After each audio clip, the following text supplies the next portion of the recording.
Again to see you later. Gotta hit the road. Gotta hit the road. The sun ain't changing the atmosphere. Architecture unfamiliar. I could get used to this. Time flies by in the yellow and green. Stick around and you'll see what I mean. There's a mountain top that I'm dreaming of. If you need me, you know that I'll be riding shotgun underneath the horse. I'm feeling like someone.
Hi, everyone. Real quickly, if you need a vegetarian option, please let the buffet staff know and they'll fix you a plate. I don't think I told y'all before. If you need a vegetarian option, just let the buffet attendant know. Thank you.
Hey everyone, thank you for being here. Sorry, we're running a little late. We started late, trials run. We have to triple check rankings. We're still missing a team. I heard there's something going on in the courthouse garage, not letting people out. We'll get started just as soon as they arrive. Thank you.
Hi, everyone. Our presenters are about 5 minutes away. Just as soon as they get here and they get settled, we'll get started, okay? So thank you for your patience.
Good afternoon, everybody.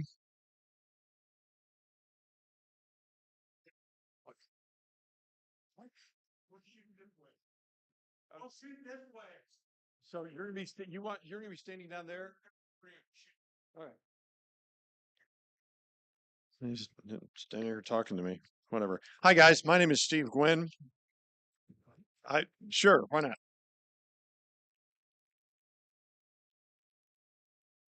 It is my privilege to be the chair of the co-chair of the Texas High School Mock Trial Competition. I've been either the chair or the co-chair of this committee for 21 years, and it is absolutely a thrill. Every year is brand spanking new. On behalf of the Dallas Bar Association, welcome to the awards luncheon for the 46th annual high school mock trial competition. A little bit, okay, sure, why not?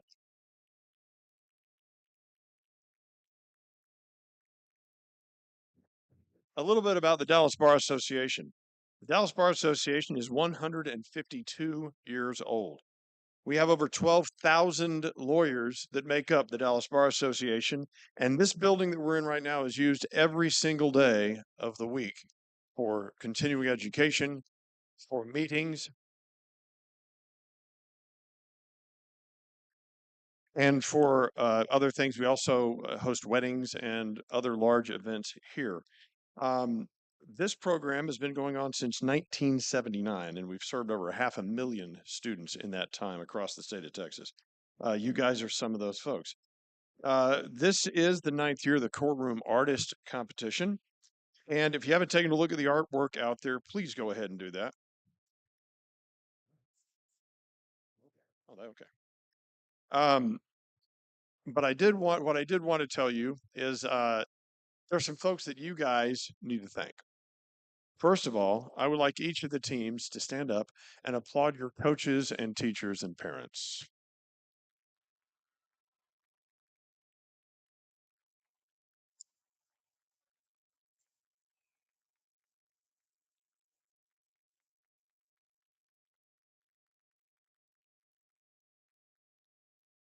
This year in the competition, we had over 170 teams register statewide. What that means is that there's about 150 teams that are not in this building right now. So you guys should be very proud of yourselves. Just to be here is an accomplishment. I would like to introduce a few folks to you that have been very helpful. Two are not here. Allison Rapon and Jessica Alexander are vice chairs of the committee. They are away from this function for different reasons, but I did want to introduce at the head table here, we have Brad Johnson,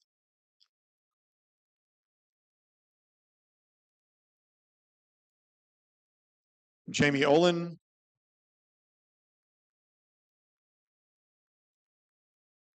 Kevin Anders,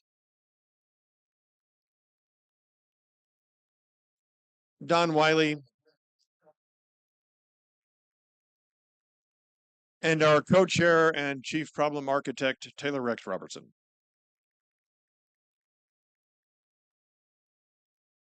This is your mock trial committee. Also, a big shout out to my very, very good friend for many, many, many years, our photographer, Big Lou Goodrum.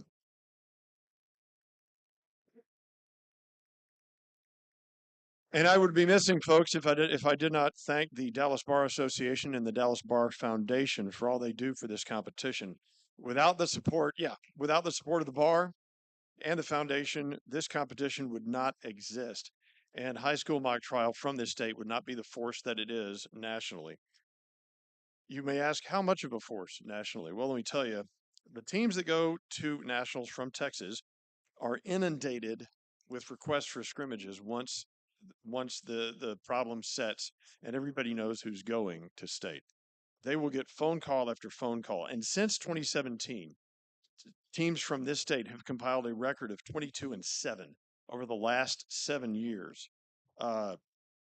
Every team has gone either 3-1 or 4-1. And 6 of the last 7 teams have been in the top 10. The one that wasn't top 10 was 11th. So the teams from this state are expected to do really, really well, including last year's national runner-up from Dallas Booker T. Washington High School.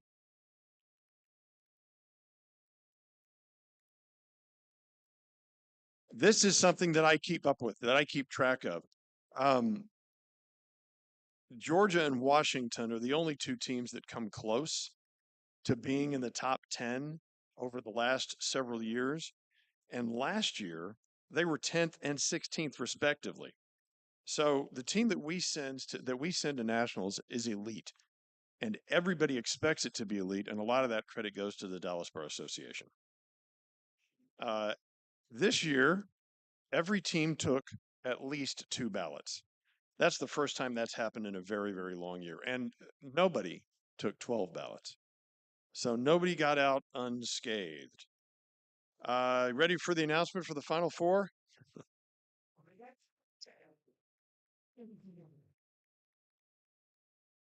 Yeah, you're not getting off that easy. My secretary gave me a dad joke of the day calendar. I don't even have to write my own material anymore. It's already written for me. Like this one from February 27th. The Queen of England was so upset with her poker hand that she threw the cards in the toilet. It was a royal flush.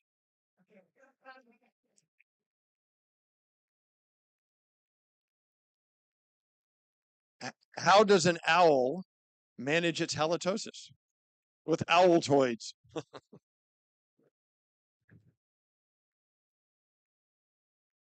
My son asked me how we were going to sneak some candy into the movie theater, and I said, I've got a few Twix up my sleeve. How do you get an astronaut's baby to go to sleep? You rock it.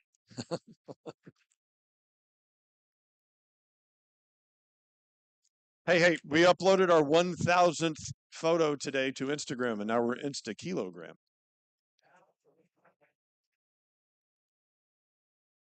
I had someone ask me if I could perform under pressure, and I said, no, but I can do Bohemian Rhapsody. So,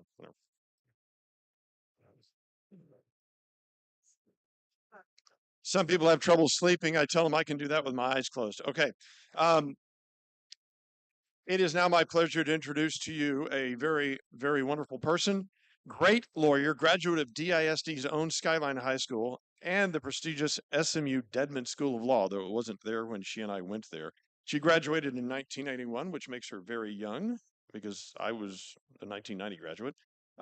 Additionally, she is the very first president in the history of the Dallas Bar Association to be in-house counsel, something she has in common with me and Taylor Robertson. We're taking over. And I would like you, please, to welcome my friend, the 116th president of the Dallas Bar Association, Vicki Blanton.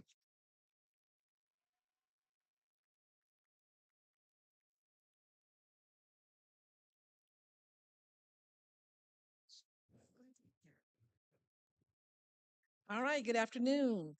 Congratulations to everyone on being in this room and welcome to the Arts District Mansion. This is the home of the Dallas Bar Association. And I do have the great honor of being the president. And I think, it's been mentioned a lot about what this building means and the year of this competition. I also want to thank our director of Texas High School Mock Trial, Melissa Perez. Melissa, back there in the red shirt. Thank her.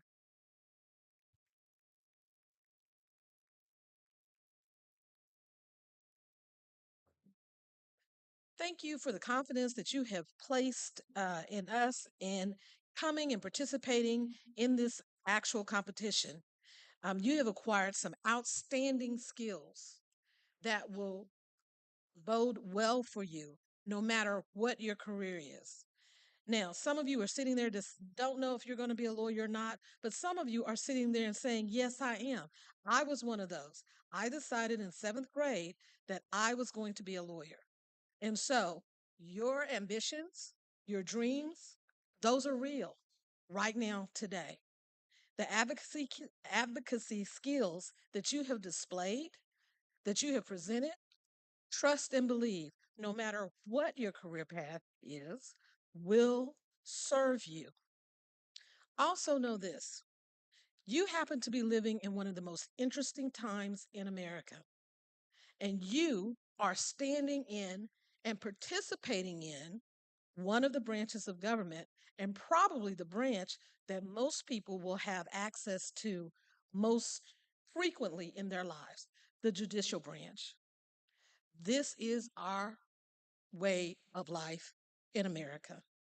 We believe in democracy, and we believe in the rule of law. And you have the opportunity to continue that in your path as you move forward. So when you're talking to your classmates, as they're trying to understand the events of the day, you can also advocate and say, well, hey, I participated in that. I can tell you firsthand what that is about. And so we appreciate that you are willing to be here and advance that as our American jurisprudence system. We know that mock trial experience has played an important part in whatever the future holds for you.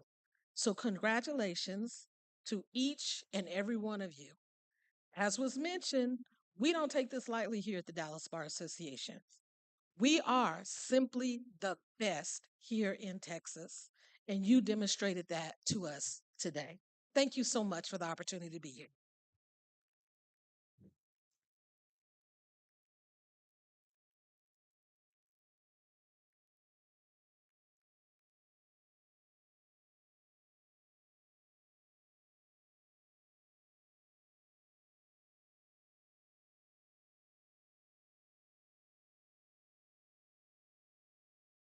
Howdy.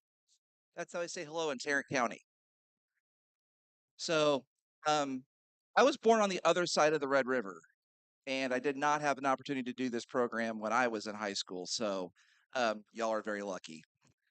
From a young age, I knew I wanted to live in Texas. So, fortunately, we had a little piece of Texas in my hometown. That little piece of Texas is called Whataburger. So, as I announce the teams today, I will announce them based on how far they are from the nearest Whataburger from their high school campus, at least based on a quick Google search. So now, when I say the name of a school, we're going to do one clap together. So but first we're going to practice. So we're going to practice with Greater Waco Christian Home Educators Association. For all I know, they can have classes at Whataburger. So after I say the name of the school, let's all clap one time. All right, so ready? Greater Waco Christian Home Educators Association. All right, the school farthest from the nearest Whataburger is George West, which is 25.8 miles from the nearest Whataburger. So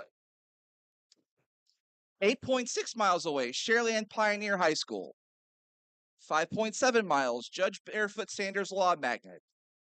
4.1 miles, Talkington School for Young Women Leaders. 3.8 miles, Skyline High School. 3.7 miles, Sharyland High School. 3.5 miles, Duchesne Academy of the Sacred Heart. 3.4 miles, Uplift North Hills Preparatory. 3.4 miles, the Oaks Christian Academy. Plano West High School, 3.2 miles. 3.1 miles, Ann Richards School for Young Women Leaders. 3.1 miles, Woodrow Wilson High School. 3 miles, Veritas Classical Academy. Henderson High School, 2.9 miles. 2.4 miles, Covenant Classical School. 2.0 miles, Vanguard College Preparatory School.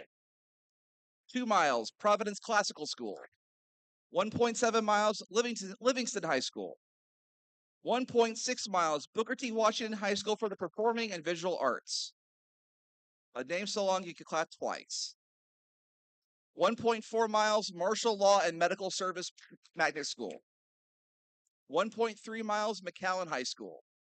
1.1 miles, Frisco CTE. And last but not least, at 0.8 of a mile, El Paso High School. Thank you, and don't forget to change your clocks. And now to introduce our next presenter, the conscience of the committee, the dandy Don Wiley.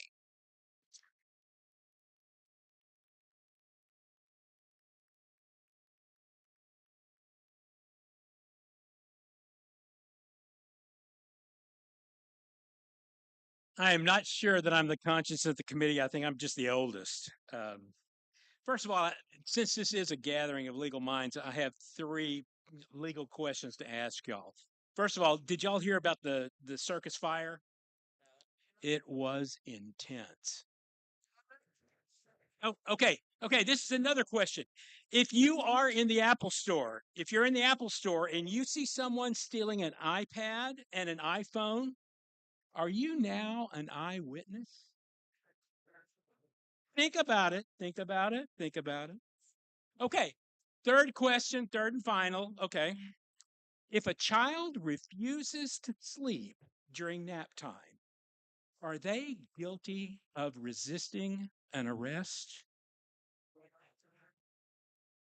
Get it? Get it? Okay, okay.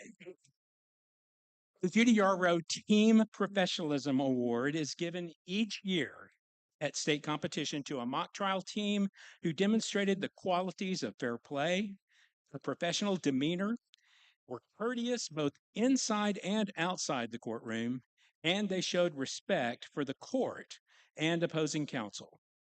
After being voted on by a jury of their peers, the prestigious 3-foot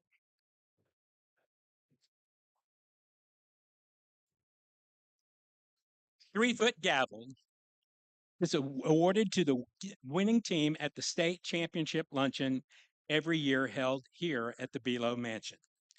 The award is named for Judy Yarbrough, who helped start the Texas mock trial competition, and she served as the state coordinator for 28 years. And this year's team winner is Provident Provident Classical. Is that correct, Steve? Provident Classical. So if you'll come forward.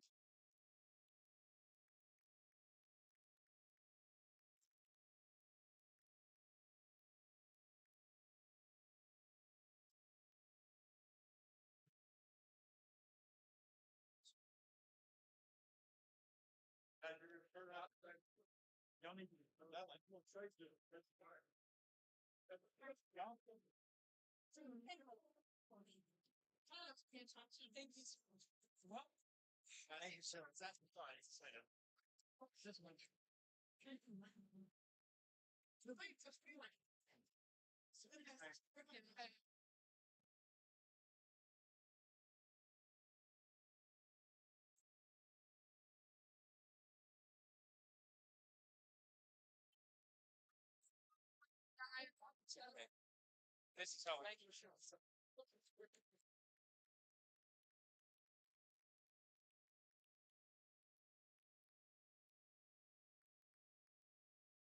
Oh, and by the way, every team got at least one ballot, and they took 9 out of the 16 possible. And next, I would like to bring up the young and certainly the restless Brad Johnson, and he is going to give us the award for the best artist. Thank you.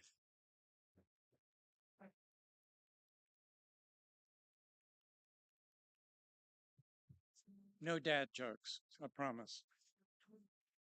Yeah, you're welcome. First of all, would like all of the courtroom artists who competed today to please stand.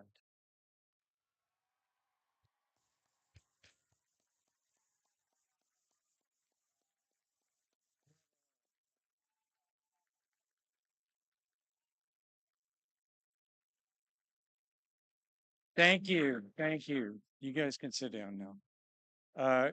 You are braver than I would ever be showing anybody anything that I drew. So I salute you for that. And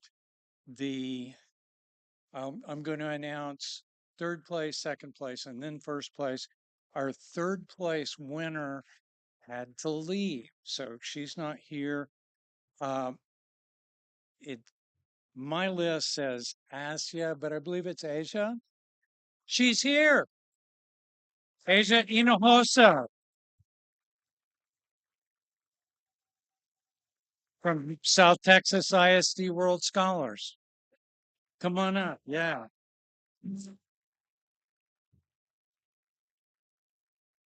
Steve, we got the. Is this get a picture? Yeah.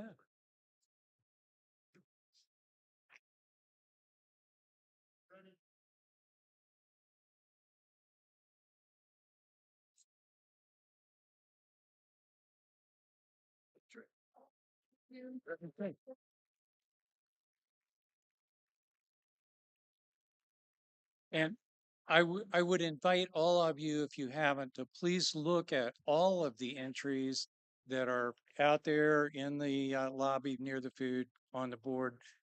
They're amazing. Second place from, excuse me, from Skyline High School. Melanie Garcia.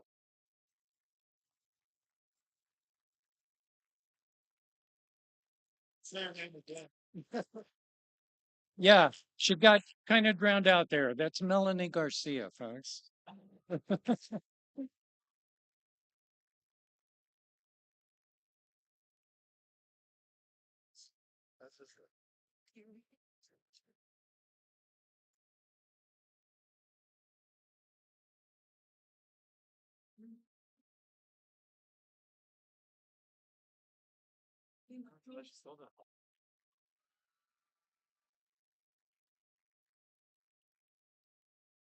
Right.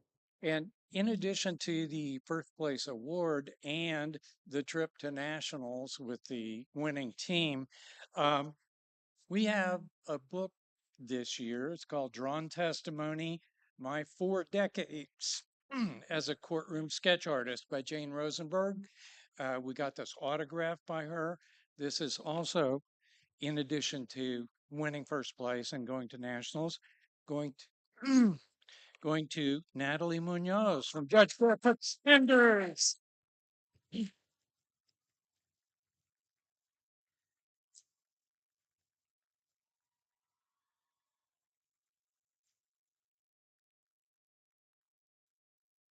And she won this even though I was not in one of her pictures.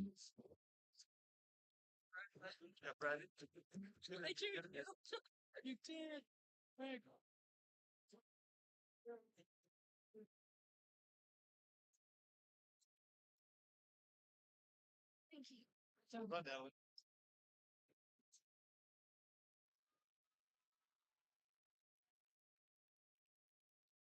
Yeah.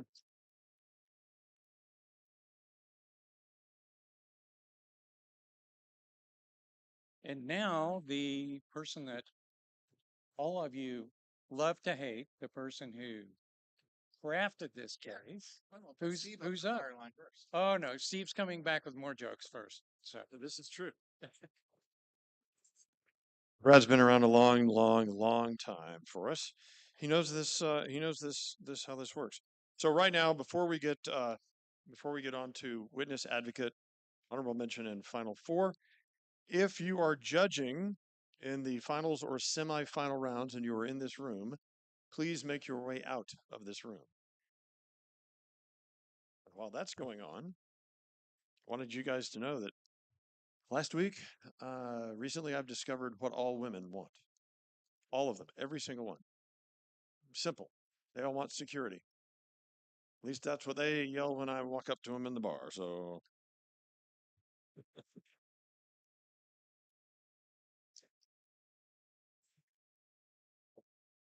okay. I'm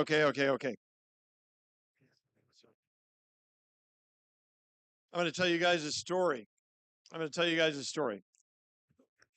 My wife's hobby is travel. This is a true story. My wife's hobby is travel. And one of the things that she really likes to do is do something that we've never done before. And a number of years ago, when my boys were still in high school, she planned a trip to London.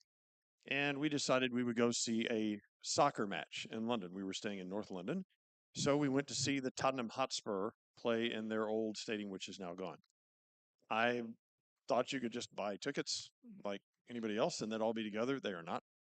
Our boys were an entire section away, and my wife was seated behind me and one over, just how my boys were seated.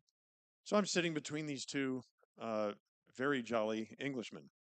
And you can sit on a park bench next to an Englishman and he won't talk to you all day. But you say one thing to him and you're his best friend. And then, so it was with this guy whose name I never got.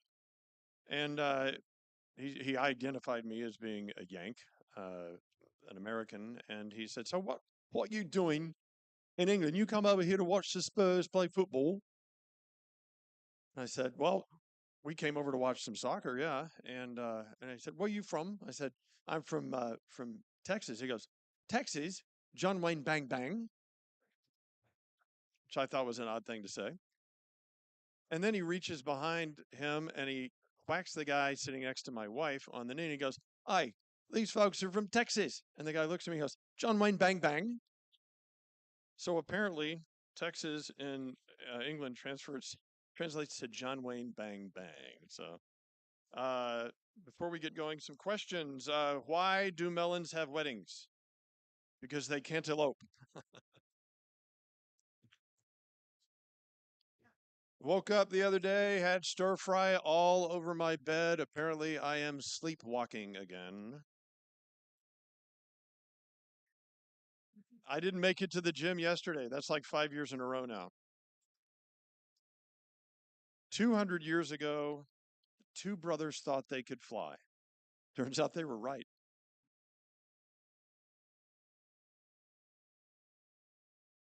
Let him clap if he wants to clap. Okay. Hey, we've learned some very, very important lessons in this year's mock trial problem. The one that my one takeaway is, you know what? Sometimes all you need is a sledgehammer and a little space behind a wall.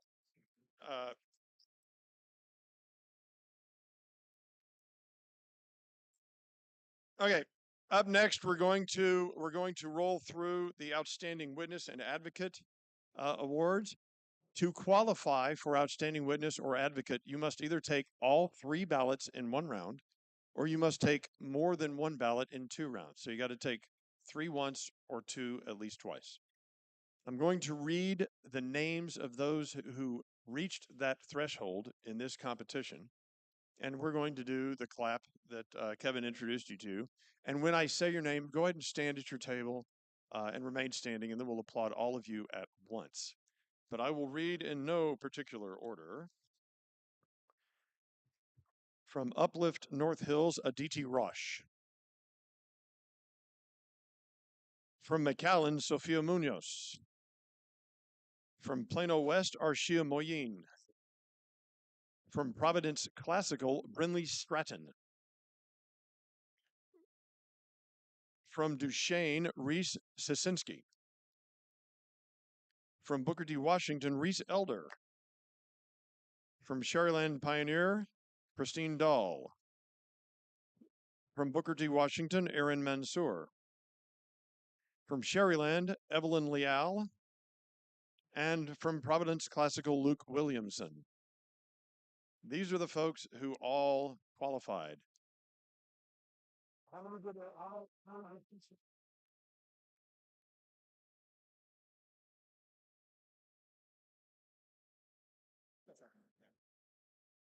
Our winner took 7 of a possible 12 ballots and is Aaron Mansour from Booker T. Washington.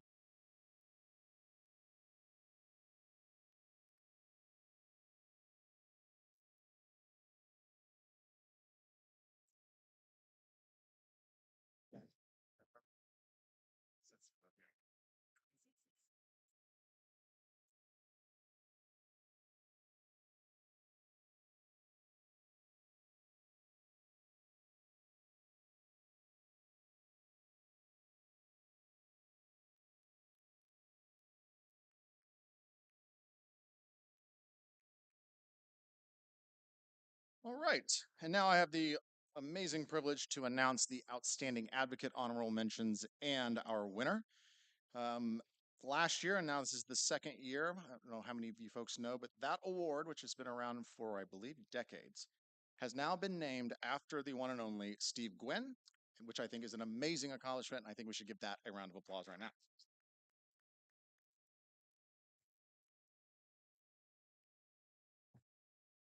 Okay, same requirements to qualify, and I will read those. Please stand with our one clap in no particular order. From the Judge Barefoot Sanders Law, Chloe Hawkins. From Frisco CTE, Christine Hahn. From Vanguard, Ellen Weaver. From Plano West, Ethan Aruvi. From Duchesne, Isabel Fernandez. From Ann Richards, Iris Nicholson. From El Paso, Leila Untracker. From Providence Classical, Luke Williamson. From Judge Barefoot Sanders Law, Sukumani Nijar. From Greater Waco, Pearson Evans. From Sherryland Pioneer, Madeline Martinez. From Booker T. Washington, Audrey Bueller. From Woodrow Wilson, Anna Nicholson. And from Uplift North Hills, Alexandra Stanton. This was a very, very competitive ballot. With 8 out of 12 ballots, your outstanding advocate this year, Alexandra Stanton.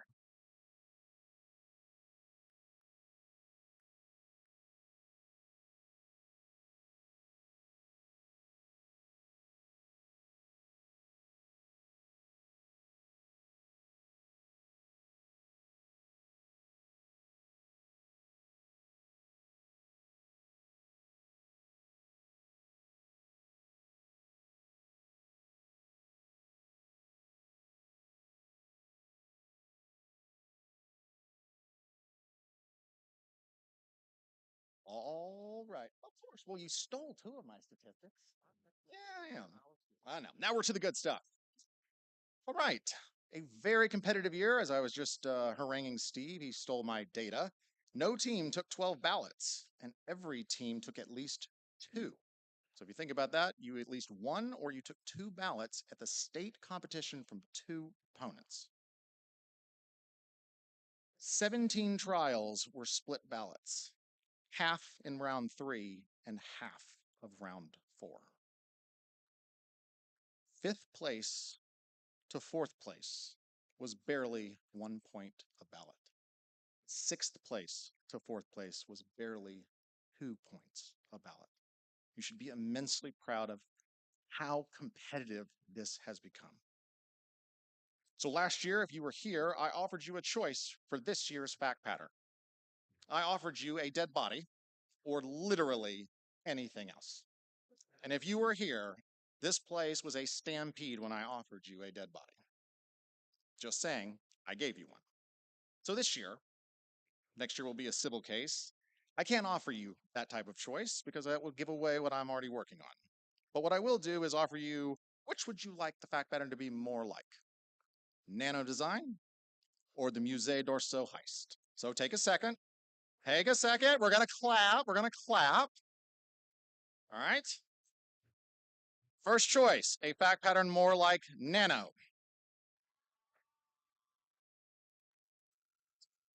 Or more like the museum heist.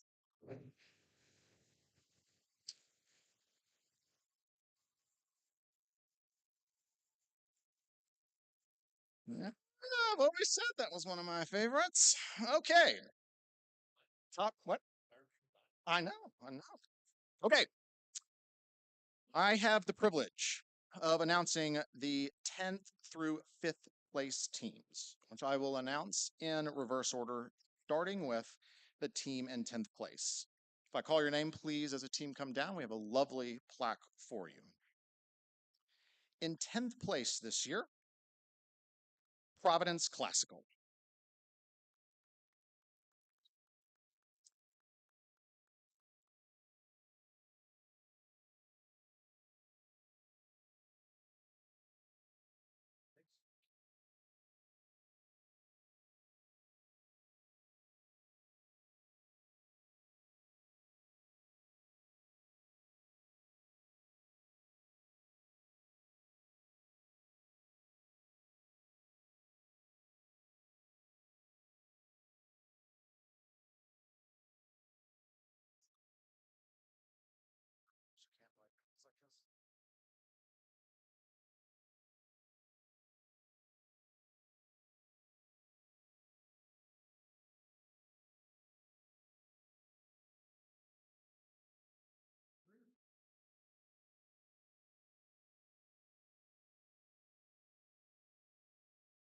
Congratulations. Thank you.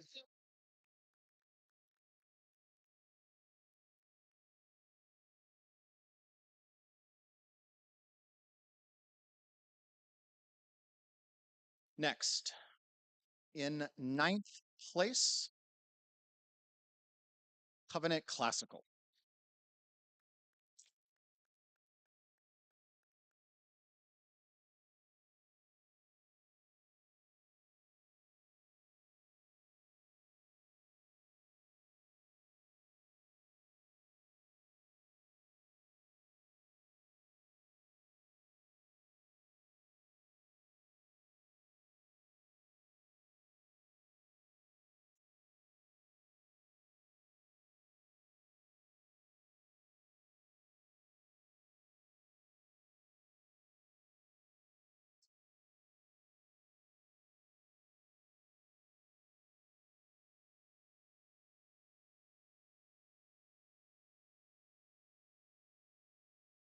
Congratulations, guys. Good work. you.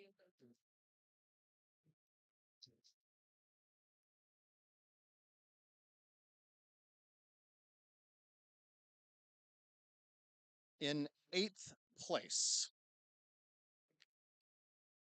El Paso.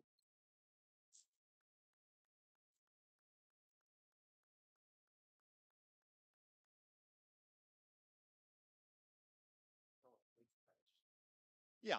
So yeah, if you guys get called, just save yourself time. Leave your badge at the table. That way, it's not in your picture. You look like you're at Disneyland.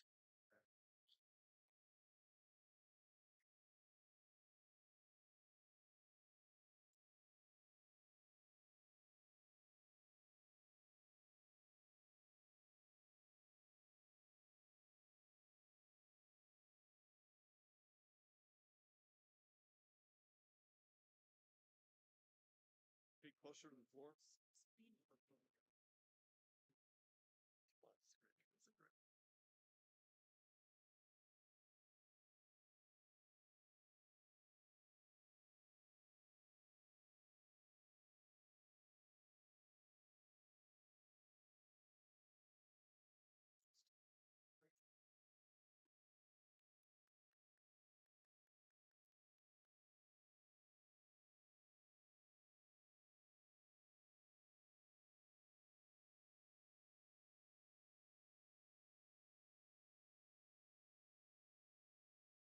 In seventh place,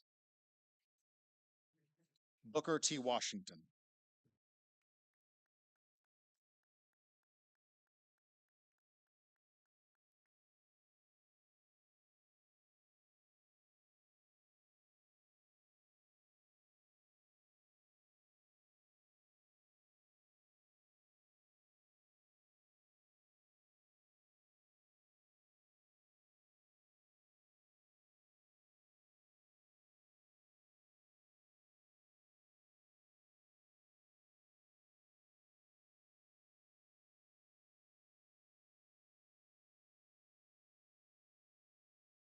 Folks in front.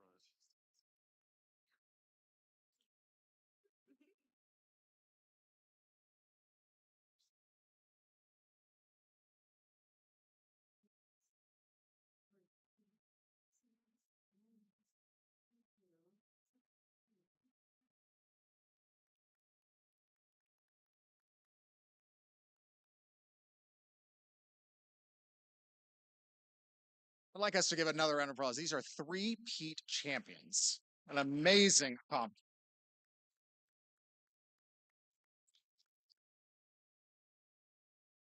So the cat's out of the bag. There will be a new state champion this year. But we have two more that will not make the final four.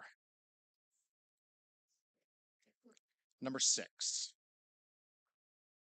Greater Waco Christian.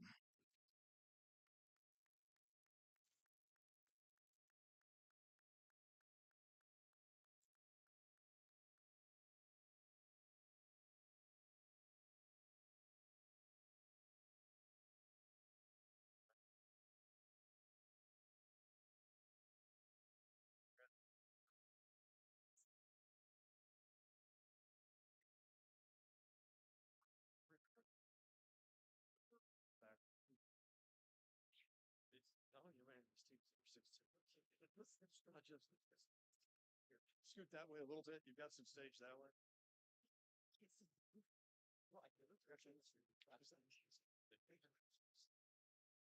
What's going on, Mike? It's 6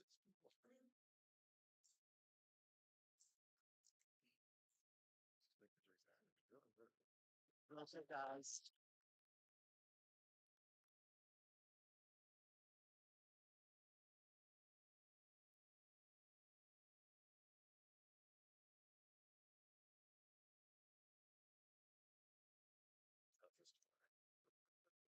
Hardest part of my job as co-chair is this moment right here. In 5th place, Woodrow Wilson.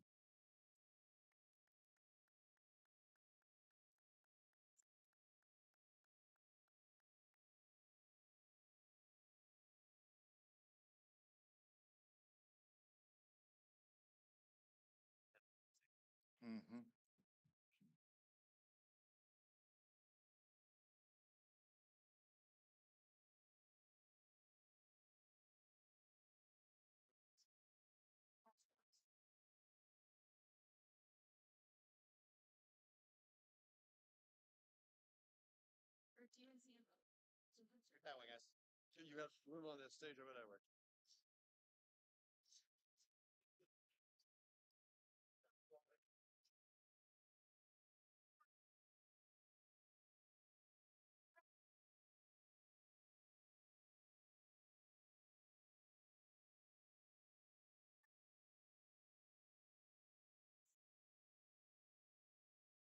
There's a water bottle down there. Just toss it on the floor or something. There.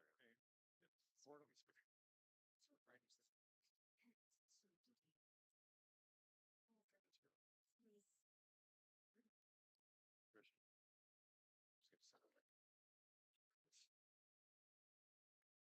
Right. Thanks, guys.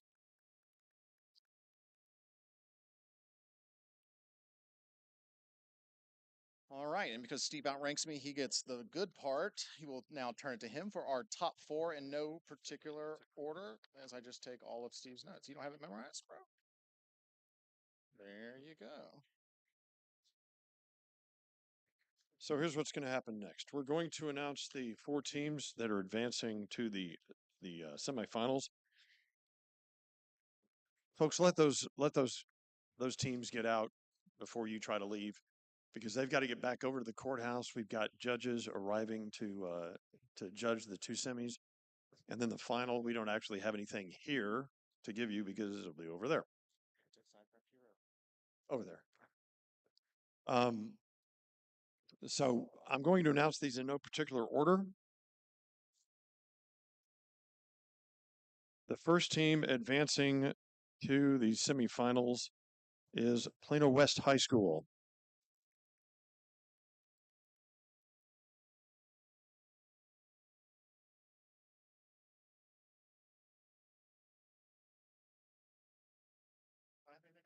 There's nothing up here for you guys. Sorry.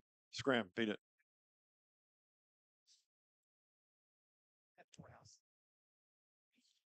Oh, yeah, we'll get pictures of the courthouse.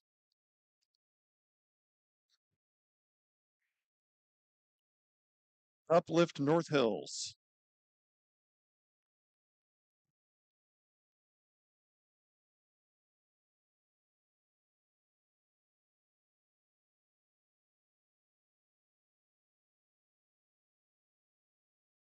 The Judge Barefoot Center's Law Magnet.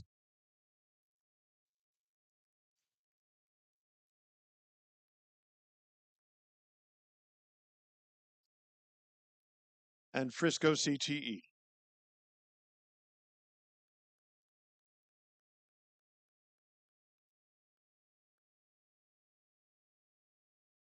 It's been a great year, a great competition. We look forward to seeing a bunch of you guys back here next year.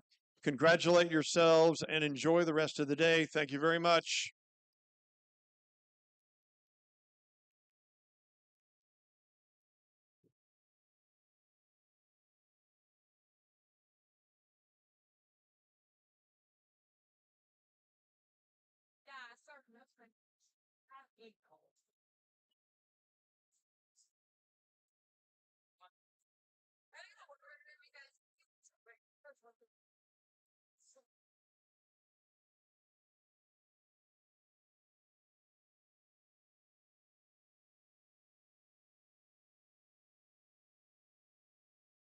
Hi, everyone. They do need to flip this room. There's a dinner going on here tonight. So please, once all the 4 teams have gone, thank you so much for being here. Artist, you may take your art piece with you. So thank you very much. Be a timekeeper, maybe be a witness on one side of the case. Before you know it, one of the best advocates. Did you guys see what this year? Yeah. One of the best advocates here is Maxine Lyle. Maxine was a freshman who couldn't say her name. She was absolutely terrified. Now she's on the law. She's absolutely stunning. And she's a senior. And she's great. And she was the team leader by the time she was a sophomore because she found such a passion.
You guys can be in the front.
Well, you should do it, Coach. You'll not do it for 6 months because you're like, I'm not doing it. I'm gonna do it. But good. I'm proud of you guys. Bill?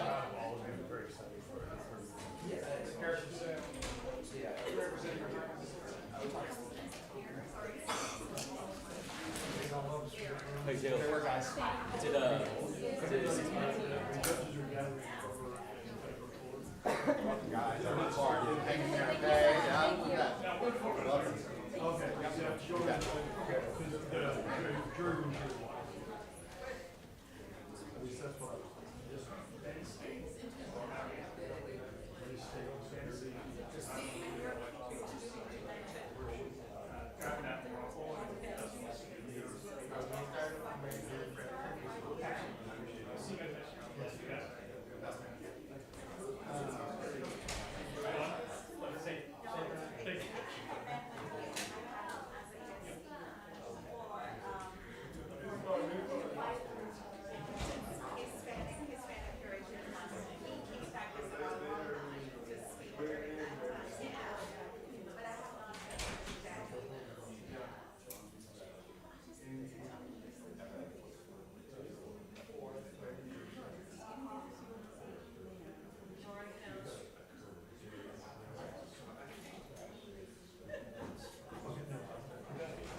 problem is, if you sit over there, you can't see.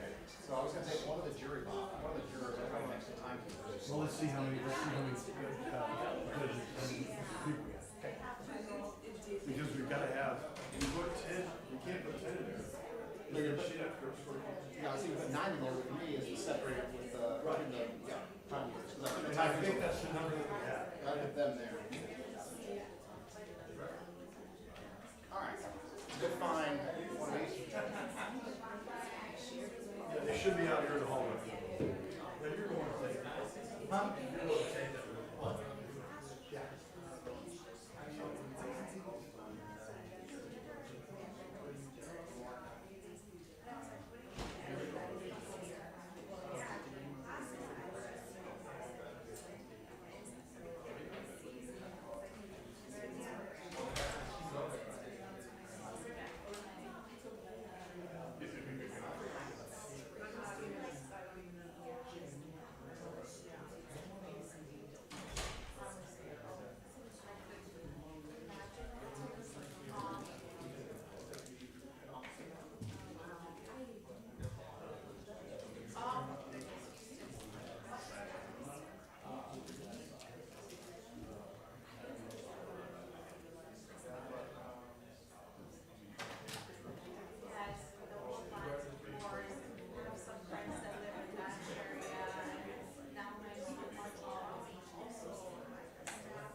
You're 7.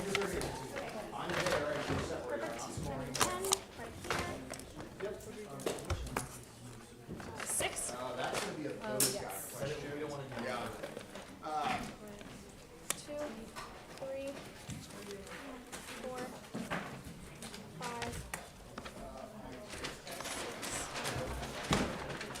6, 7, 8. You got this. Hey.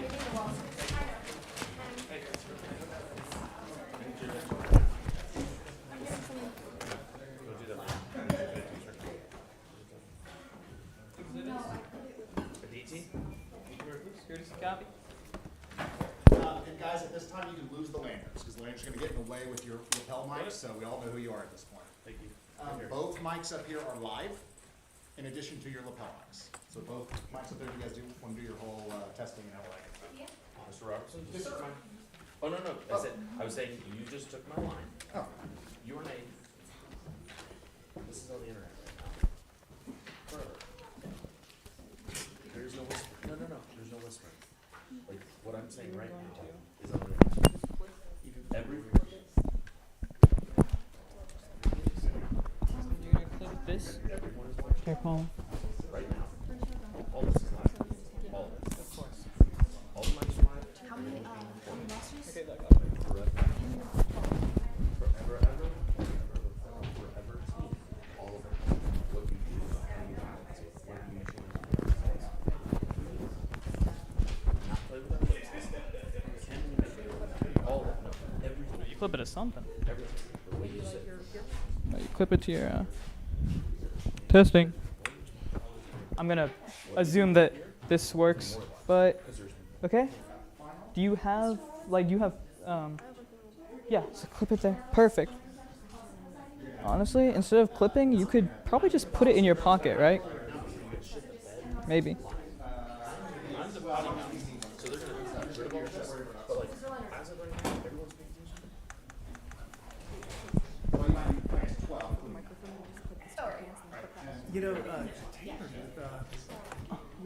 Yeah, so is it fine if I just put this in my pocket, or should I? Pocket is good. Pocket's good, and then clip it to my lapel?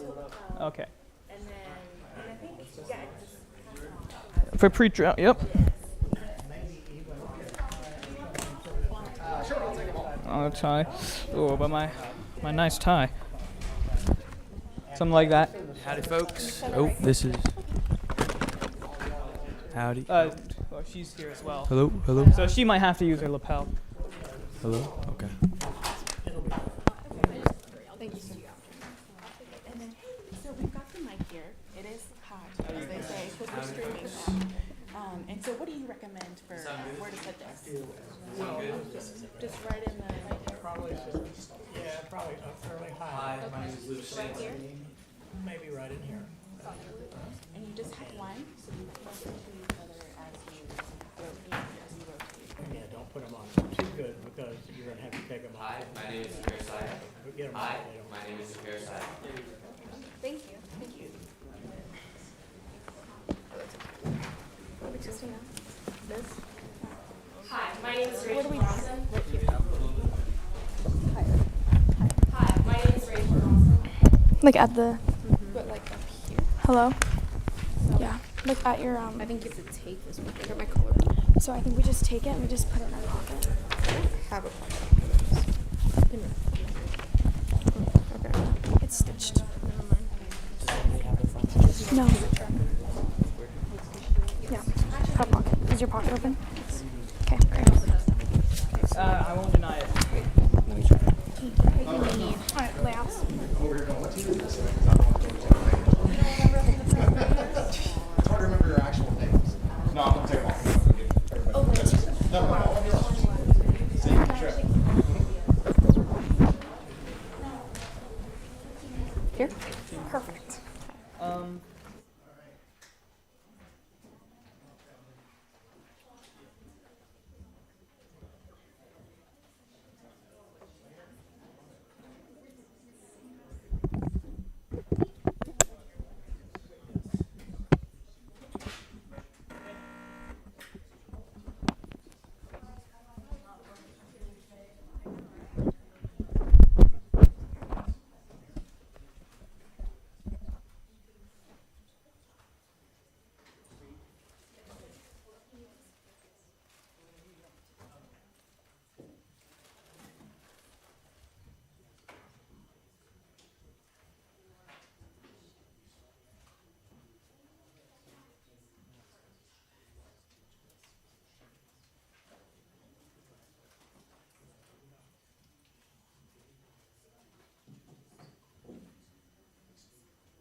ready? Any questions on the technology? Everybody okay? Good? Yep.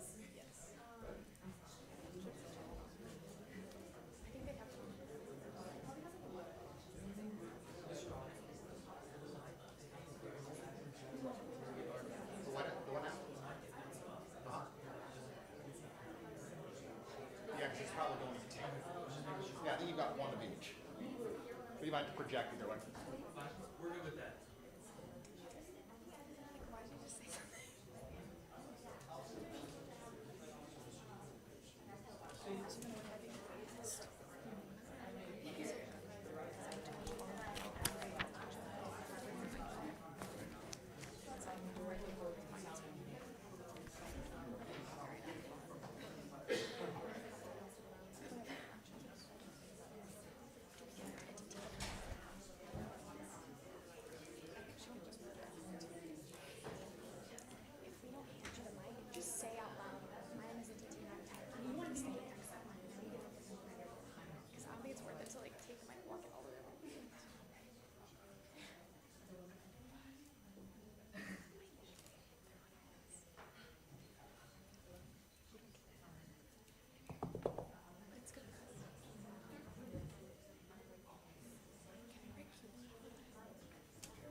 All right.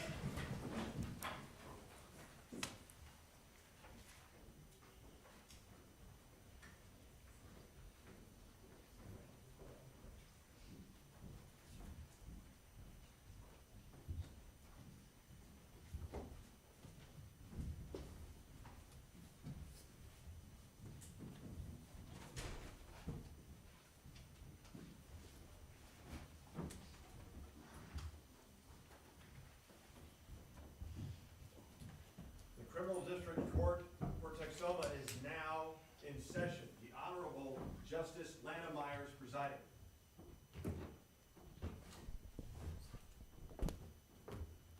Good evening. Please be seated.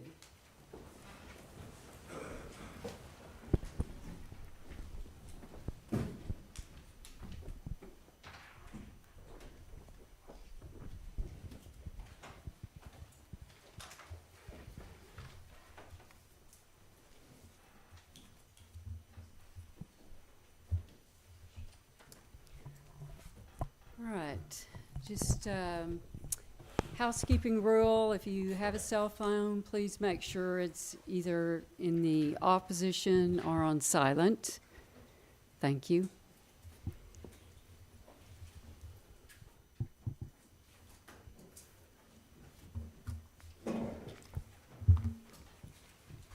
I'll call the case, cause number 2499819, Style of the State of Texas versus J.K. Woodward. Both sides ready? Yes, Your Honor. And defense does have some pretrial matters to attend to. All right. First, I'd like for each side to, starting with the prosecution, to introduce yourselves. Good evening, Your Honor, ladies and gentlemen of the jury, opposing counsel. My name is Naisha Patel, and today I'll be delivering the closing argument on behalf of the state of Texoma, conducting the direct examination of Charlie Harelson and the cross-examination of Cadence Whimo.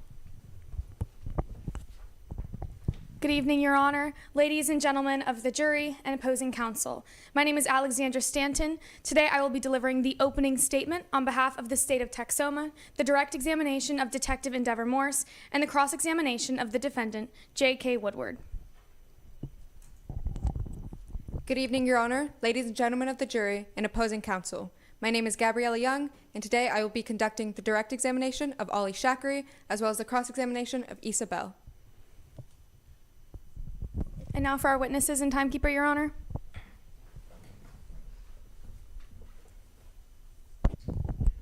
Good evening, Your Honor, members of the jury, opposing counsel. My name is Luke Stanton, and I am Charlie Harelson. Good evening, Your Honor, members of the jury, and opposing counsel. My name is Zuhair Saya, and I am Detective Endeavor Morse. Good evening, Your Honor, members of the jury, opposing counsel. My name is Rachel Perez Johnson, and I am Ollie Shakri. Good evening, Your Honor, members of the jury, opposing counsel. My name is Aditi Rosh, and I will be timekeeping for the prosecution. All right, thank you. Defense? Good evening, Your Honor, opposing counsel and members of the jury. Now, my name is Kishan Sargour, and today I'll be conducting the direct examination of J.K. Woodward and the cross-examination of Ollie Shakri.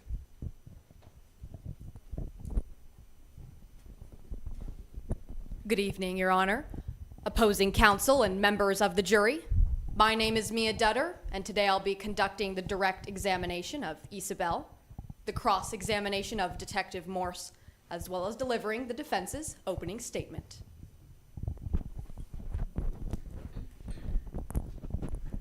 Good evening, Your Honor, opposing counsel and members of the jury. My name is Christine Hahn, and I'll be conducting the direct examination of Cadence Whimo, the cross-examination of Charlie Harelson, as well as delivering the defense's closing argument. And our witnesses and timekeeper, Your Honor.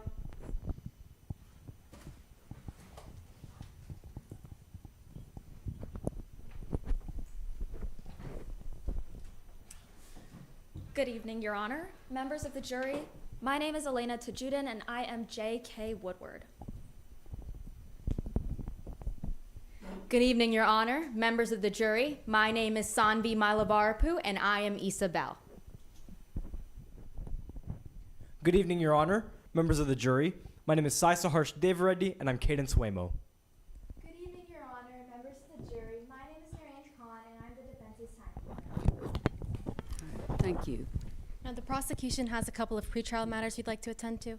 Okay, first, I'd like to have all the witnesses stand, and please raise your right hand and take the oath. Do you promise that the testimony you are about to give will faithfully and truthfully conform to the facts and rules of the mock trial competition? I do. Thank you. You may be seated. All right.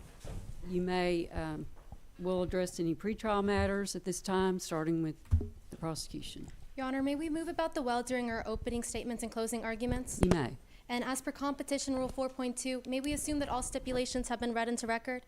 Yes. And may the court acknowledge, as per Stipulation 12, Exhibit 4 is pre-admitted? Yes. And as per Stipulation 11, Exhibit 3 is admitted once identified by a witness? Correct. Your Honor, would you like a copy of the case? I have it. Thank you. And with that, the prosecution is ready to proceed.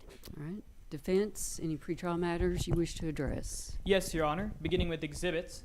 At this time, we move to pre-admit Exhibit 8, pursuant to Stipulation 16. All right. 8 is admitted. We move to pre-admit Exhibit 10, pursuant to Stipulation 18 at this time, Your Honor. 10 is admitted. And we move to pre-admit Exhibit 16, pursuant to Stipulation 24. All right, 16 is admitted. May we assume that we have all the same privileges regarding well movement as the prosecution? You may. And regarding motions to strike, after a sustained objection, would you prefer that we move to strike any offending testimony? Counsel, I'll leave that to you. Yes, Your Honor. And finally, would you allow us a brief time period of a few seconds between examinations to allow for the changing of hands of this microphone? Of course. With that, Your Honor, the defense is ready to proceed.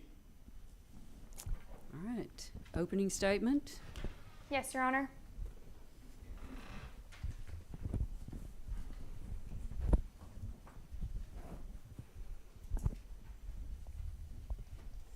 May it please the court, Your Honor, ladies and gentlemen of the jury, and opposing counsel. Ready, aim, fire. This is a murder case, but it's not the kind that you're used to hearing about, because this murder case is ready, aim, hire. The person on trial here today isn't the one who committed the murder, but the one who paid him to do it.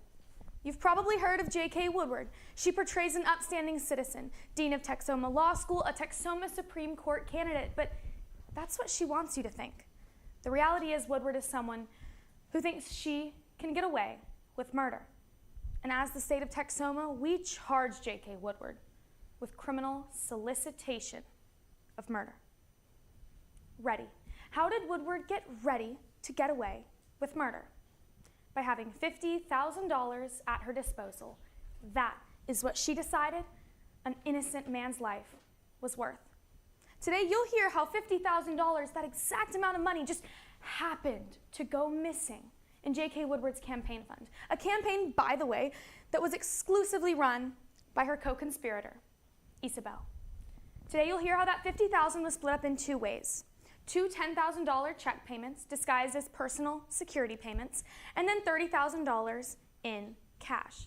Now, I anticipate Woodward will try to deny that $30,000 in cash, but you'll hear how she withdrew $30,000 in cash right after her reputation was threatened and right before an innocent man was killed. All because that man dared to criticize someone more powerful than him. Aim. Who did Woodward take aim at? Sam Shaw, senior investigative journalist at our local Texoma Setting Sun. Sam Shaw was silenced for doing his job.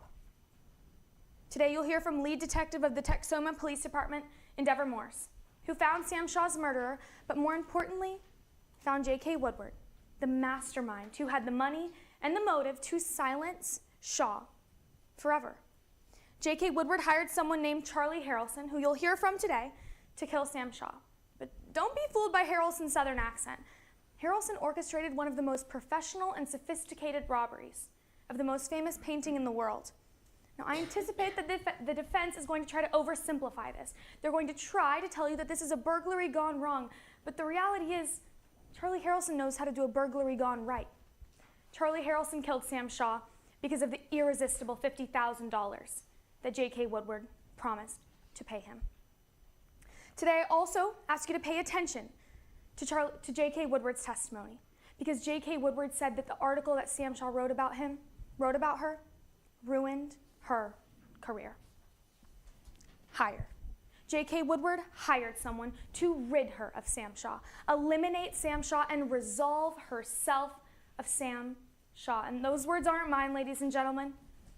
They're Woodward's. Ladies and gentlemen, Charlie Harelson knows how to do a burglary gone right.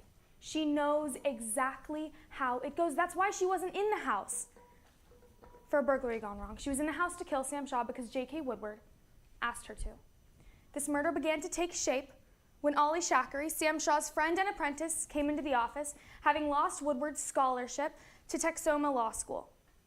So Shaw did what he did best. He put on his senior investigative journalist hat, did some digging, and published an article accusing Woodward of accepting bribes. Woodward will admit, at this point, she was angry. But what pushed her over the edge was when Sam Shaw stormed the Texoma Law School graduation. That is when J.K. Woodward took aim, and then he hired. Now, I anticipate J.K. Woodward will also deny the meetings that she had with Charlie Harelson. But I encourage you to listen to one common thread in Woodward's story: her alibi, her protector, her co-conspirator, Issa Bell, managing director of Parents for Future Lawyers. As the state of Texoma, we have the burden of proof. This means it's our job to prove to you three things: that J.K. Woodward commanded, attempted, or requested to induce Charlie Harelson to commit murder in the state of Texoma in exchange for money or the promise of money. We will meet this burden. And at the end of this trial, when my co-counsel, Ms. Nisha Patel, stands before you, there will be no reasonable doubt in your mind that J.K. Woodward is guilty. So tell Woodward, someone who should be a champion of the law, that she's not above it. It applies to her too. Woodward is guilty. Thank you. Defense opening, Your Honor. You may.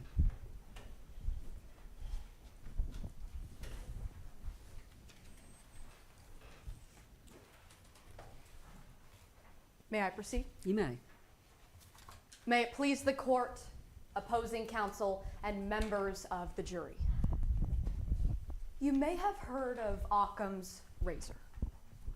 It says that the simplest explanation is usually the correct explanation. The prosecution has a story they're going to try to tell you today.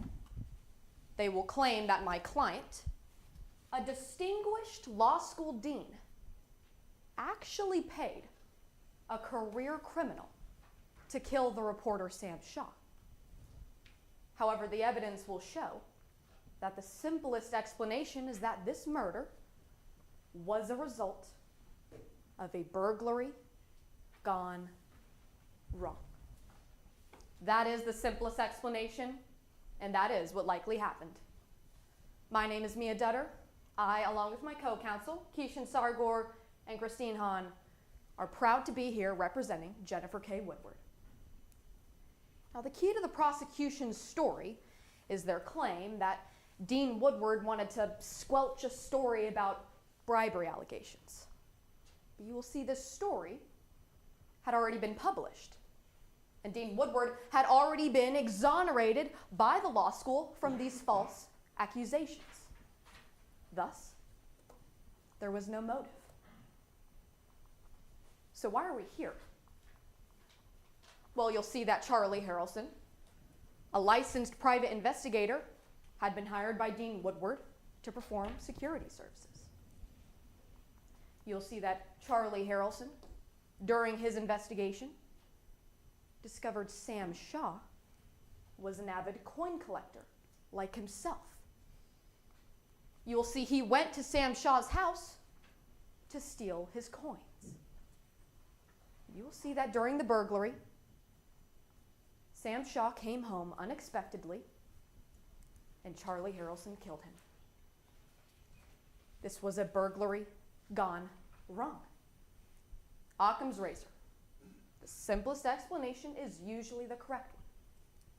Now, we anticipate that the prosecution will try to meet its burden by presenting 3 witnesses. I anticipate they will call Ollie Shakri, a colleague of Sam Shaw's, to testify about their investigation into Dean Woodward. However, you'll hear that they had no real evidence, only baseless conspiracy theories. I then anticipate you will hear from Charlie Harelson, who confessed to murdering Sam Shaw, claiming that my client paid him to do it.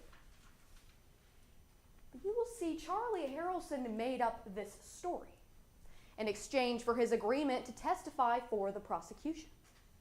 I mean, here it is. You'll see it, and you will agree it is a very sweet deal for Charlie Harelson. Finally, I anticipate the prosecution will call Endeavor Morse, the lead detective on the case. However, members of the jury, you'll see Detective Morse ignored critical evidence and based her conclusions on the word of the criminal, Charlie Harelson. Now, although we as the defense do not have the burden of proof in today's case, we will still call 3 witnesses of our own. You'll first hear from Dean Jennifer Woodward, who will describe her accomplishments with the Texoma Law School. And after hearing her testimony today, you'll find she had no reason to want Sam Shaw dead. We will then call Isabel, the managing director of the Parents for Future Lawyers. Now, Miss Bell worked closely with Dean Woodward to promote the law school, and she will refute the bribery allegations, showing there was no malfeasance. Finally, you will hear from Cadence Whimo, a retired detective with over 30 years of investigative experience. Mr. Whimo will testify that the crime scene had no indications of a hired killing, but had all of the indications of what it was: a burglary gone wrong. Occam's razor. The simplest explanation is usually the correct one. Was it the prosecution's complicated story of a contract killing? Or was it the simple explanation of a burglary gone wrong? That is for you to decide. And I am confident that after listening to all the evidence in today's trial, you will find Dean Jennifer K. Woodward is not guilty of criminal solicitation of murder. Thank you. Prosecution, call your first witness. The state of Texoma calls Charlie Harelson to the stand.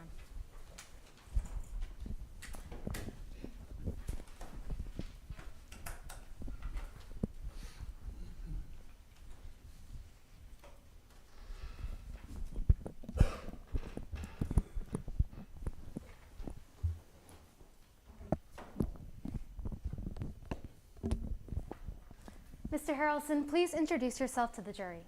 Howdy, folks. My name is Charlie Harelson, and I'm 9 years old. Well, technically, I'm 36, but I was born on a leap year, so I consider myself 9 years old. How are you connected to today's case?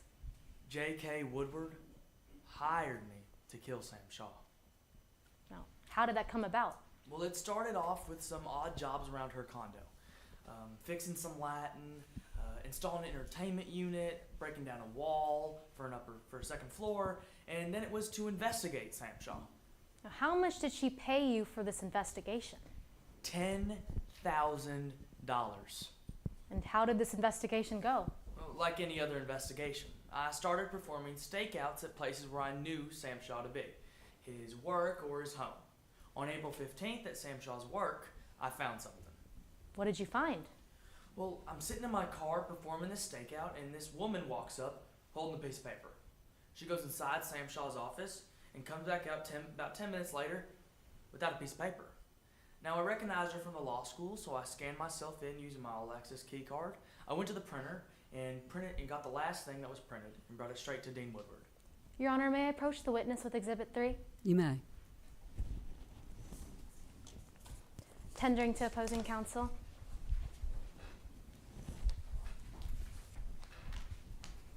Thank you, ma'am. Your Honor, would you like a copy of the exhibit? I have it, thank you. Mr. Harelson, what is this? This is the chart of the final 10 of the Dean Scholarship winners. The same chart that I printed off on April 15th and brought to Dean Woodward. Your Honor, we offer Exhibit 3 into evidence. Any objection? No objections, Your Honor. All right, Exhibit 3 is admitted. Mr. Harelson, when you showed this chart to Dean Woodward, how did she react? Well, when I showed her this chart, she seemed frustrated. And then she said, these families were in Malta. He's getting too close. And then she told me to go, double check the security for the upcoming graduation that was happening at the law school. And how did this security job go? Boring at first. I thought it was silly that someone would pay me $5,000 to babysit a bunch of law school kids getting their diplomas. I mean, you get your name called, go up on the stage, get handed your diploma, and move off. Not a lot of security involved in that, but I did earn my paycheck. Well, how did you earn your paycheck that day? About halfway through the graduation, about the M's or the N's of the alphabet, all of a sudden, boom! Sam Shaw comes in, barging through the doors, guns a-blazing. Not real guns, money guns. I'm serious. There's fake bills raining over the crowd, a big megaphone, a big poster, and then he charged the stage. Well, Mr. Harelson, how did you react to Sam Shaw charging the stage? Well, I did what I was paid to do. I did what I learned in high school football. I laid Sam Shaw out. And a couple of the other officers took him out back to a cop car to bring him off to jail. And I looked up at Dean Woodward to give her a thumbs up, good, do you need anything else? But she looked frustrated, so I set up a meeting with her the next night. And how did this meeting go? Weird. I walked into her condo, and she's running around like a chicken with her head cut off about this whole graduation interruption. And then she says some weird things to me, things I'll never forget. What does J.K. Woodward say to you? She said life would be easier if Sam Shaw were to be resolved. Will no one rid me of this troublesome reporter? And I'm pretty sure I knew what this meant. Now, what did you think it meant? I'm pretty sure Dean Woodward just asked me to kill Sam Shaw. Now, you said you were pretty sure. Did you confirm it? Yes, ma'am. I said, what do you mean by that? And she responded with exactly what you think. So, did you take her up on this offer? Yes, ma'am, but not right away. First, there was the discussion of payment, where we settled on $50,000 in exchange for Dean Woodward's life. And after she offered you that $50,000, did you say yes? Yes, ma'am, but only after double checking. After the money was brought up, I said, are you sure you want me to kill Sam Shaw? Her response, yes. Okay, so let's move on from your investigation to the actual murder. Can you tell us how that happened? Well, yes, ma'am. I started following Sam Shaw around the clock on May 6th, the day after this meeting. I learned that he had a lake house and he usually went out there on the weekends. And I broke into his lake house on May 12th to figure out the best day and the best way to kill Sam Shaw. What was the best way and day? Well, the day was May 16th. It would be right before a weekend, so Sam Shaw shouldn't be home. I figured the best way was using an electrical trap because I have my journeyman's license in electrician work. Let's focus on May 16th. Can you begin with what you first started with? Yes, ma'am. I picked the back door to Sam Shaw's lake house. I went down to his basement to set up the electrical trap. I was looking at the electrical box, trying to figure out the specifics on how to set it. When, out of the corner of my eye, a small safe or a lockbox caught my attention. Did you find out what was inside that lockbox? Yes, ma'am. I thought I had plenty of time. I went up to the garage, grabbed a sledgehammer, brought it back down, and opened up the lockbox. And what was inside? Coins. And what did you do with those coins? Well, I picked them up, I put them in my pocket, grabbed my sledgehammer to put it back in the garage, and grabbed the tools for my electrical trap. Did you ever end up setting that electrical trap? No, ma'am, I did not. Why not? Well, Sam Shaw came home early. As I was walking back to the garage to grab the tools, I heard a sound, a key in the door. So in what way did you actually end up killing Sam Shaw? I jumped behind the front door. I picked up the sledgehammer, and I remembered what Dean Woodward asked and paid me to do. What did you remember in that moment? The $50,000 of life-changing money. The fact that she wanted Sam Shaw to be resolved, and she wanted to be rid of him. And so did you end up killing Sam Shaw after that? Yes, ma'am, I did. I hit him in his head with the sledgehammer. And what did you do with Shaw's body? I hid it inside the basement wall. I cleaned up the house and left. Now you mentioned you got $50,000. Did you receive it all after this? No, ma'am. On the May 5th meeting, before the murder even happened, I got 2 checks. One dated May 1st for $10,000, memoed security to go against anyone watching their financials. I got the second check on May 5th as well, dated June 1st. Another $10,000 memoed security. Now that was $20,000. How did you get the last $30,000? Well, I got it on June 4th at Dean Woodward's condo. I showed up there and he gave me $30,000 in cash. What were you planning on doing with all of this money? I was planning to restart my life with all this money. I mean, I even bought a plane ticket to Vietnam. And did you ever end up going to Vietnam? No, ma'am, I did not. Detective Morse arrested me the day before my flight left on a museum robbery I committed 3 years back. And how does this museum robbery connect to today's case? Well, whenever I realized I was caught in the museum robbery, I asked for a plea deal in exchange for less jail time. While that plea deal was processing, Detective Morse connected me to the murder of Sam Shaw. So I asked for that to be added on to my plea deal. Mr. Harelson, do you feel bad about what happened to Sam Shaw? Yes, ma'am. Every day I think about it. But I wouldn't have done it if it wasn't for the $50,000. I've taken responsibility for what I've done, but there's someone here today who hasn't. The mastermind behind the crime. The person who paid me for the murder. And who is that person? She's the dean of a law school. She ran for the Texoma Supreme Court. She paid me $50,000 to murder Sam Shaw. She's sitting right here. J.K. Woodward. I pass the witness, Your Honor. Cross-examination. Yes, Your Honor.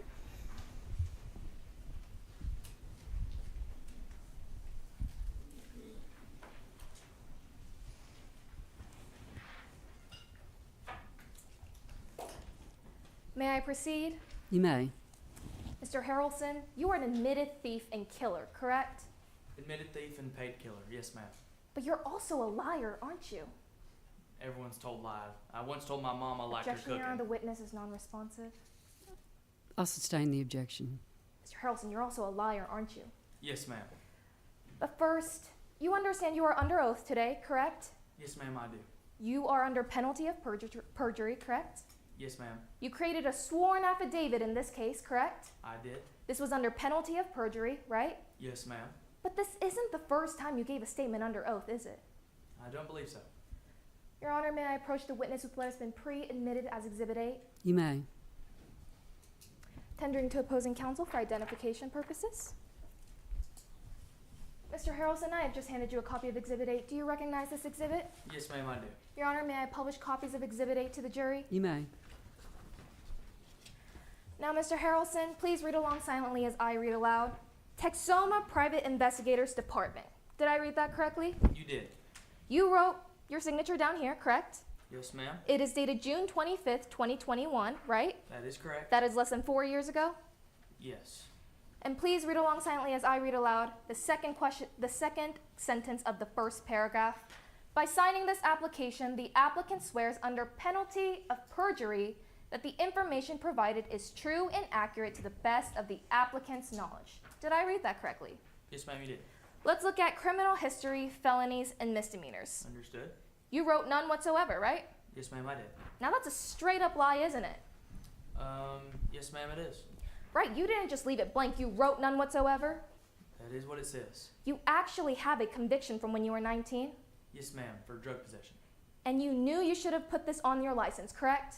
Yes, but I thought it would jeopardize it. Right, you thought it would ruin your chances of getting your private investigator's license, correct? I thought it was jeopardizing. Right, so when it benefited you, you were all right with lying? I wouldn't say that.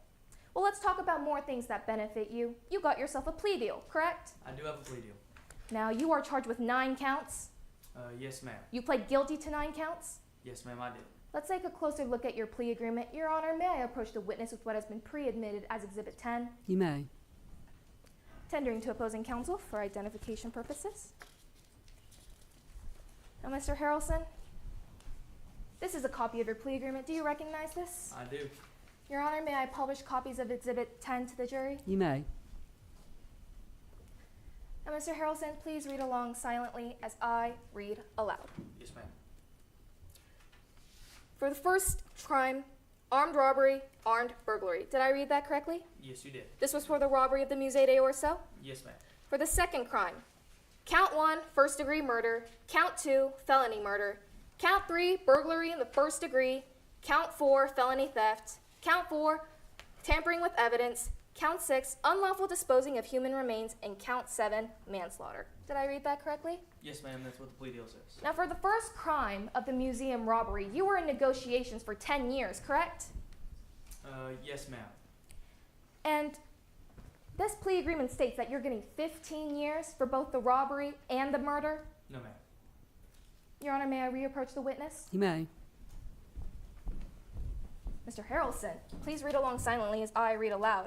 Prosecution will recommend term sentences run concurrently for a total of 15 years. Did I read that correctly? Yes, ma'am. That doesn't mean I'll get 15.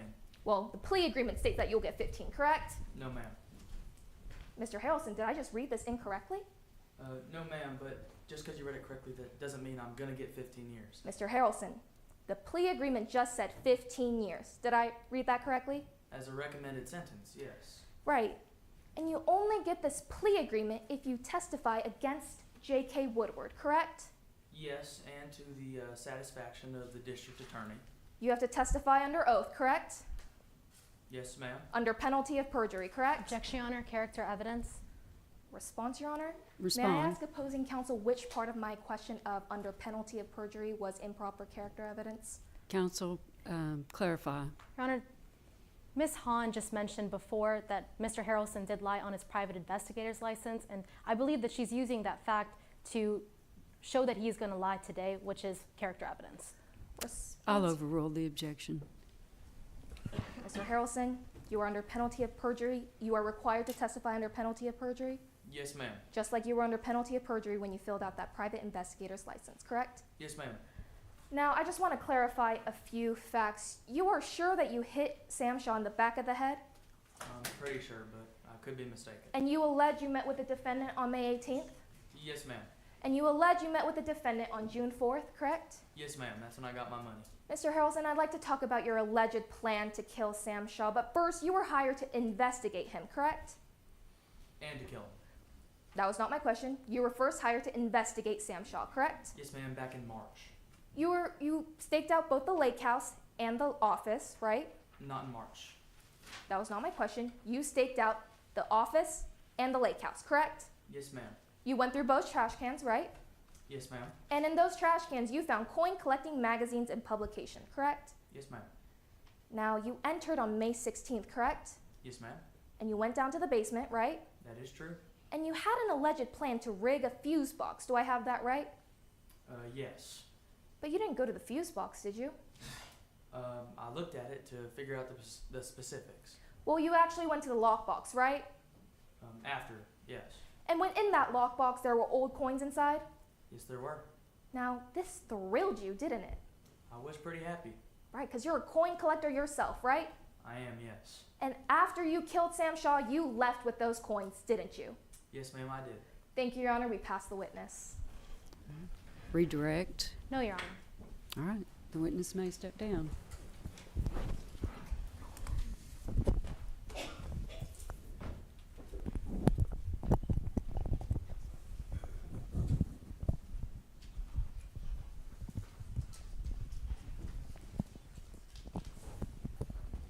Call your next witness. Your Honor, the state of Texoma calls Detective Endeavor Morse to the stand.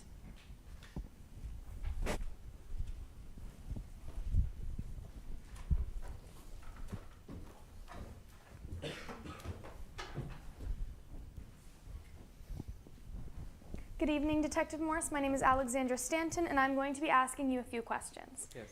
First, please introduce yourself to the jury. Hello. Name's Detective Endeavor Morse. I serve as the head officer of the Texoma Police Department. Tell us a little bit more about yourself and your work. Well, I would say I'm a bit married to my work, and I love serving the community of Texoma. But with this job, sometimes my department and even my own name gets put in the newspaper headlines. Newspaper headlines? Does this media attention affect you at all? Not at all. It doesn't matter if it's praise or poison. It just means I'm doing my job. Now, I want to talk about your work with the Texoma Police Department. Of course. How long have you been working? For the past 26 years, I've been working in cracking cases. Now, I want to shift gears to why we're here today. When did you start investigating Sam Shaw? On June 2nd of 2024. It started off when Ollie Shakri came into the office and filed a missing persons report about a man named Sam Shaw. Permission to approach with Exhibit 7, Your Honor. You may. Tendering a copy to opposing counsel. Ms. Dutter. Thank you. Detective Morse, what is this exhibit? The list of notes that I took on June 2nd of 2024. And did you take this at the time that you had knowledge? Yes. And is this a regular practice of the Texoma Police Department? Of course. And is making this record a regular practice of that activity? Yes. And are you a custodian of this document? I mean, of course. I made it after all. Your Honor, the state of Texoma offers Exhibit 7 into evidence. Any No objections, objection? Your Honor. All right. Exhibit 7 is admitted. Detective Morse, do you usually take notes? Yes, I usually do, but it does depend on the case. For this case, I took notes after I interviewed the first witness, but as the case developed, it wasn't necessary. Detective, I noticed a list here at the bottom of the exhibit. Can you explain to the jury what that is? Yes. So this list right here, down at the bottom, is a list Ollie Shakri provided me with Sam Shaw's potential enemies. Did you end up using the list? No. Why not? Well, normally I would use this list if the case was running cold. But in this case, I had an early lead that led me to one particular name. And what was this one particular name, Detective? The name was J.K. Woodward. Do you recognize her in the courtroom here today? Yes, she's sitting right over there. Now, what was the lead that took you to Woodward?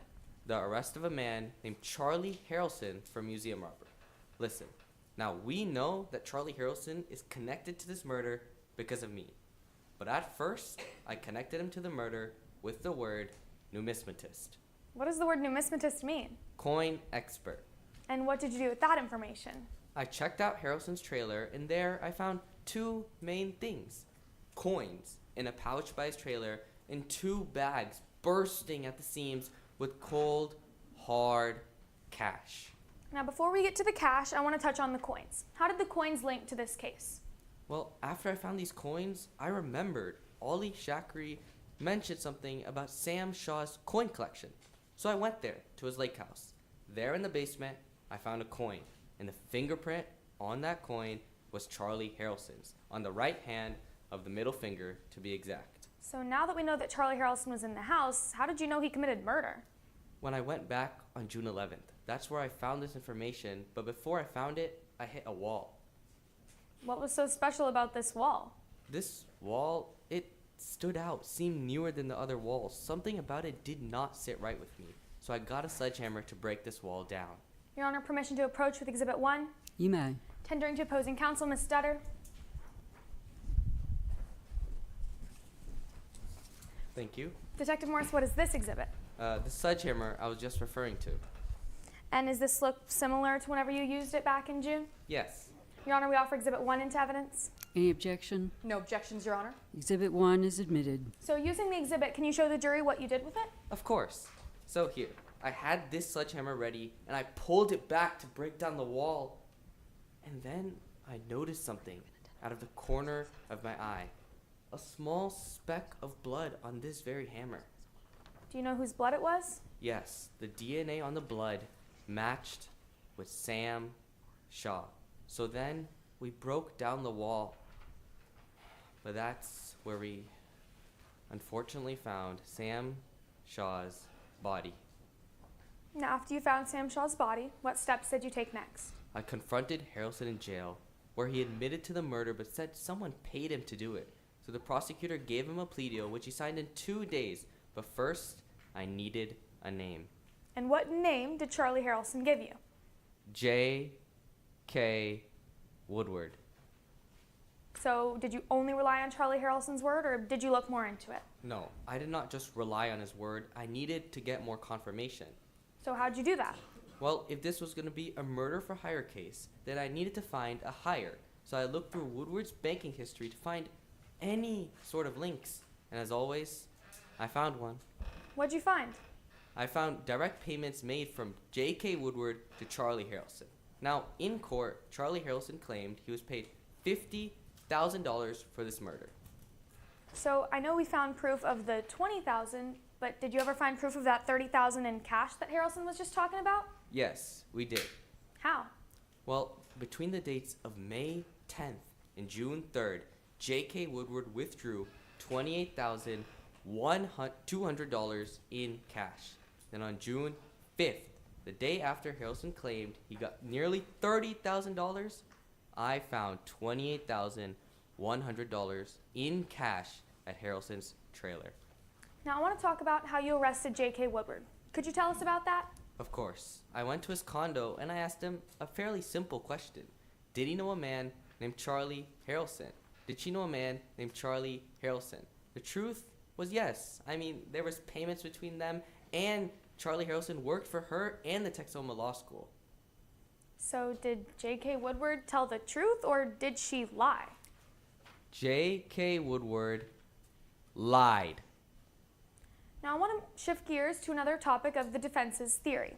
Were you here during Ms. Dutter's opening statement? Yes, I was. And did you hear her say that this was a burglary gone wrong? Yes. Do you agree with her assessment of that? No.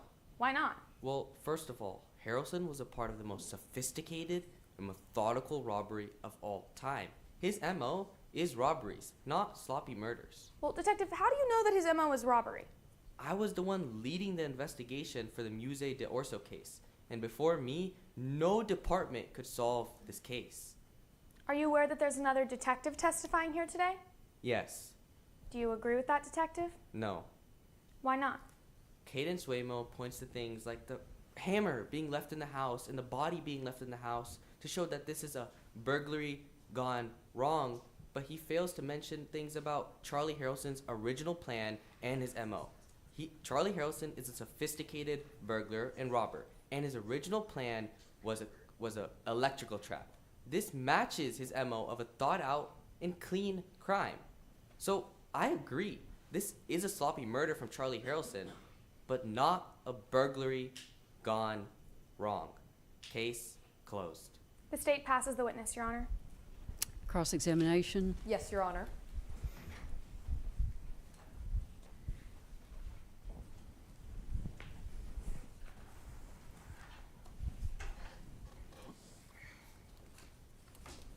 May I proceed? You may. Detective Morse, you're aware that Charlie Harelson is being charged with burglary today, correct? Yes, and murder. Well, burglary in the first degree, is that right? One of the charges? Yes, that's correct. Now let's talk about that burglary. You searched Charlie Harelson's property on June 8th, is that right? Yes. And it was here you found a pouch of old coins, is that right? That's correct. These coins were valuable, weren't they? I did not know that. Well, you are aware they are worth $25,000, isn't that correct? Yes, that's what I've been made aware of now. Now, after searching Charlie Harelson's property, you went back to Sam Shaw's lake house. Isn't that right? Yes, on June 11th. And it was here you found a gold coin that looked familiar to you. Isn't that correct? Yes, I would say so. This gold coin had a fingerprint on it, right? Yes, Charlie Harelson's. Let's talk a little more about Charlie Harelson. Mr. Harelson is actually an accomplished burglar. Isn't that right? Accomplished robber and burglar and murderer. That's correct. Just to be clear, Detective, you arrested Charlie Harelson for the burglary of the Musée d'Orsay. Isn't that right? Yes. And in your own opinion, this was one of the most professional burglaries you've ever seen in your entire career. Isn't that right? Yes. But for this burglary today, Charlie Harelson, he got sloppy, didn't he? You mean for this murder today? Well, I just want to be clear, Detective, we did clarify that he is being charged with burglary in the first degree as well, right? Yes. You confronted Charlie Harelson with the coin evidence in Sam Shaw's body, right? Yes. To which Charlie Harelson confessed to you almost immediately. Isn't that right? Yes, that's correct. All the evidence was there. Charlie Harelson, he didn't take full responsibility for this crime, did he? Yes, he didn't. Just to be clear, Charlie Harelson actually demanded a plea deal from you in exchange for a name. Isn't that right? Yes, that's correct. But not the plea deal from me. I do not give any plea deals. Detective Morse, that was not my question. He did demand a plea deal from you, is that right? Yes, but not from me. No, Detective Morse, Charlie Harelson even teased that someone high profile had paid him to murder Sam Shaw, is that right? Yes, that's what he claimed. This was great for your investigation, wasn't it? I would say so. It's more evidence. Investigations need evidence. Let me clarify, Detective. It was great for your investigation because you would agree with me. There was increased pressure to solve this case, isn't that right? There was some increased pressure. There was increased pressure on you to solve this case. Is that a yes to my question? No, there was just some increased pressure. And in fact, you believe that your captain wanted answers because the mayor was breathing down his neck. Isn't that right? Yes, of course. Everyone wanted answers. You were getting a bunch of calls from the media. Isn't that true? Yes, I think they just wanted closure. And now, let's look back at your confrontation with Charlie Harelson. Now, when Charlie Harelson asked you for a plea deal, you did go get it for him the same day he asked. Is that right? That's correct. And only after you had the plea deal that we see in Exhibit 10, that's when Charlie Harelson gave you that name. Isn't that right? Yes, that's where he admitted that it was J.K. Woodward. Detective Morse, you took the word of a criminal, didn't you? Yes, in that moment. Now, you testified earlier that you did rely on the word of Charlie Harelson. Is that a yes? For some of the investigation, yes. You also testified earlier that you had other evidence in this case. Is that right? Yes. No. You did look at Sam Shaw's autopsy report, right? Yes. Your Honor, may I approach the witness with what has been marked as Exhibit 12? You may. Tendering to opposing counsel, Ms. Stanton. Now, Detective Morse, you recognize this exhibit, don't you? Yes. And you did use this autopsy report to come to your investigative conclusion today, right? Yes. Other detectives in your apartment also rely on autopsy reports, don't they? I can't tell you for sure, but I do. Detective Morse, are you saying that other detectives in your own department don't use autopsy reports in homicide investigations? Oh, in homicide investigations, yes. Your Honor, at this time, we move to admit Exhibit 12 into evidence. Any objection? No objections, Your Honor. Exhibit 12 is admitted. May we publish copies of the exhibit to the jury? You may. Now, I'd like to direct your attention to the marks and wounds section of the autopsy report of Sam Shaw. Now, you do recall Charlie Harelson testifying earlier that he did strike Sam Shaw in the back of the head, is that right? Yes, that's what he thought he did. Well, he did repeatedly tell you that he struck Sam Shaw in the back of the head, is that right? Yes, again, that's what he thought happened. Now, please read silently as I read aloud. Cause of death: blunt force trauma to the front of the skull, multiple fractures to the front, no other head damage. Did I read that correctly? Yes, you did. And then in the additional comments, it says, death would have been immediate, Decedent likely saw attacker and attempted to shield with right arm. Is that right? Yes. Detective Morse, a medical examiner directly contradicts what Charlie Harelson testified to. Is that right? Yes, of the hammer being hit in the front or the back of the head. It directly contradicts what Charlie Harelson told you. Isn't that right? Yes, of where Sam Shaw was killed. Detective Morse, I want to look at your notes. Your Honor, may I approach the witness with what has been previously admitted as Exhibit 7? You may. Tendering to opposing counsel, Ms. Stanton. Your Honor, may I publish copies of this exhibit to the jury? You may. Now, Detective Morse, these are your notes, right? Yes.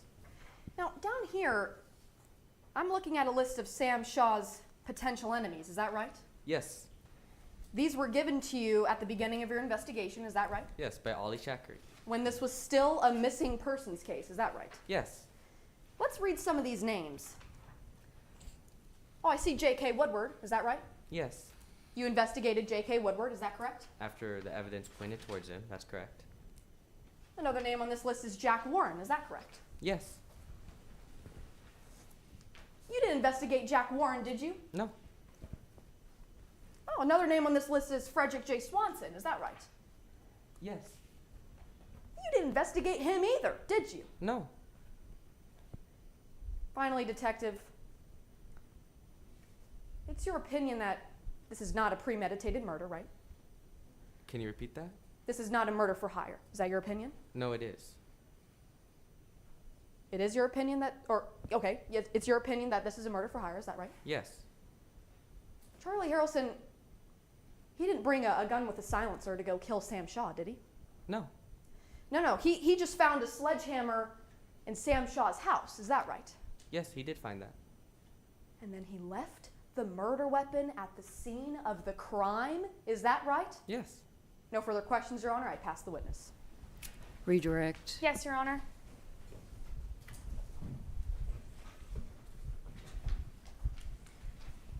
Detective Morse, I want to touch on something that Ms. Dutter mentioned in her cross-examination. Right after you heard that Charlie Harelson said J.K. Woodward, did you go straight to Woodward's house and arrest him? No, I still looked for more evidence. And what evidence did you find? Payments between J.K. Woodward and Charlie Harelson, and then the fact that J.K. Woodward lied to me about knowing him.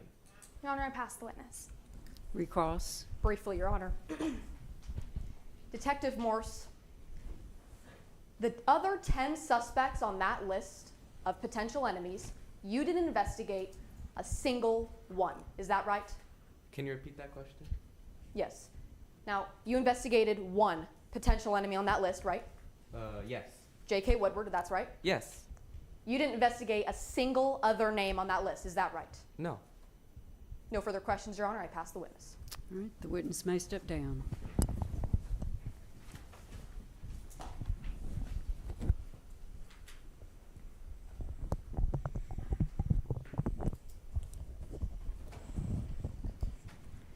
The state of Texoma calls Ollie Shakri to the stand.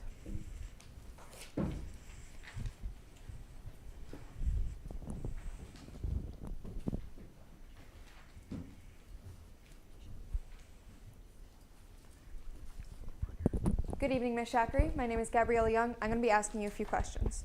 First, can you please introduce yourself to the jury? Hi everyone, my name is Ollie Shakri and I'm an investigative journalist at the Texoma Setting Sun. You may recognize my name from a few articles and hopefully many more in the future. And why are you testifying today? I'm testifying here today because my best friend, Sam, was murdered. And if there's anything I learned from Sam Shaw, it's to always fight for what's right. And who is Sam Shaw to you? He was my boss, but no, he was more than that. He was my friend, my mentor. Before I worked for Sam Shaw, he couldn't keep anyone around the office for more than a few weeks. I've worked for him for over 5 years. Now, can you tell the jury more about how you became a journalist? Yes. Well, on the road of life, I always saw attorney as the end goal, but money was stopping me from getting there. So journalism was just a pit stop to make a paycheck, to maybe pay for law school. But while working under Shaw, it took rejection from J.K. Woodward's Dean Scholarship to make me realize that maybe law wasn't where I was meant to be. What is this Dean Scholarship? The Dean Scholarship is a full-ride scholarship to the Texoma Law School given to 3 students every year. And did you win? No, I didn't. Well, how far did you make it? Pretty far. I made it to the top 10. How did losing the scholarship make you feel? Crushed, a little angry, and jealous at the time, but I reminded myself that I could try again next year. So this rejection was like redirection for me. I moved on pretty quickly. I want to talk to you about your investigation into the scholarship. How does it connect to today's case? Well, listen, Sam and I are journalists. So after I got rejected from J.K. Woodward's Dean Scholarship, Shaw encouraged me to dig for evidence that Woodward was taking bribes from families in return for their scholarship. And I investigated. After digging for some evidence, I realized we might be onto something. Something real. What did you think of Shaw's theory? I was skeptical at first. I thought he was crazy at first. But after searching, I realized we were onto something. What did you find after searching? Well, on November 15th, J.K. Woodward was making the final edits to a document listing the 3 winners of their scholarship. Now, just 24 hours before, 1 day before, J.K. Woodward was on a flight with 2 of the 3 winners' parents. And Ms. Shakri, were you here for opening statements? Yes, I was. And did you hear Ms. Dutter say that you had no real evidence, only baseless conspiracy theories? Yes, I heard that. That's completely false. Well, I want to talk to you about the evidence that you say you have. So, first, the flight. How do you know that Woodward was actually on it? Well, Shaw and I got access to a passenger manifest from one of his contacts at the airport. Your Honor, permission to approach a witness with Exhibit 4. You may. Tendering a copy to opposing counsel. Here you go, Ms. Shakri. And what is this? This is the passenger manifest I just mentioned. And do you know who chartered this flight? Yes, an organization called Parents for Future Lawyers. Where's the flight going to? Well, TIA stands for Texoma International Airport. MLA is, get this, Malta International Airport. Well, why was this important? Well, some of these names on the passenger manifest seemed all too familiar. Your Honor, permission to approach the witness with Exhibit 3, which has already been omitted. You may. Tendering opposing counsel. Here you go, Ms. Shakri. And what is this? This is the top 10 candidates of J.K. Woodward's scholarship and their scores. And what did this evidence show you? That students with lower scores won the scholarship, and students with higher scores, like myself, didn't make the cut. Now, I was confused at first, until I found a common thread. Your Honor, permission for the witness to step down for demonstrative purposes. She may.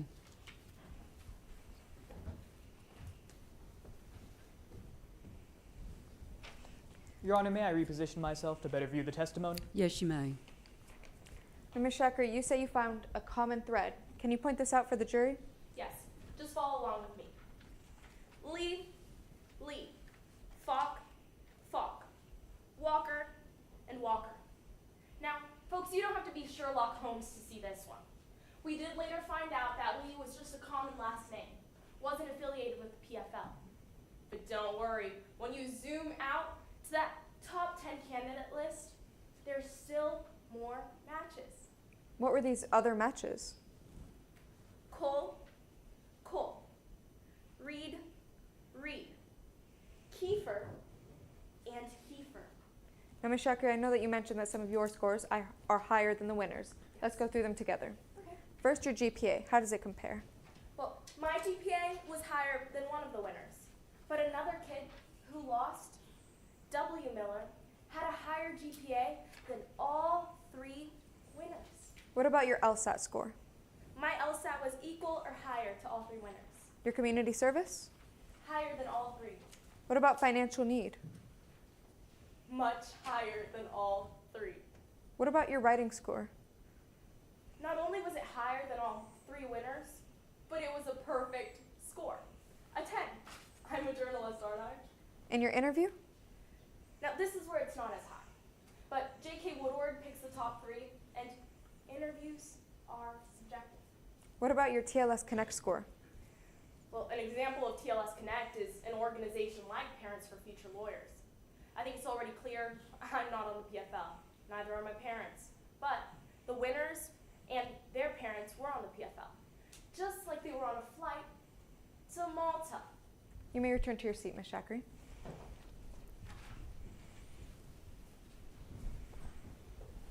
Now I want to shift gears to Sam Shaw's murder. Before he was murdered, did you ever think that he was in danger?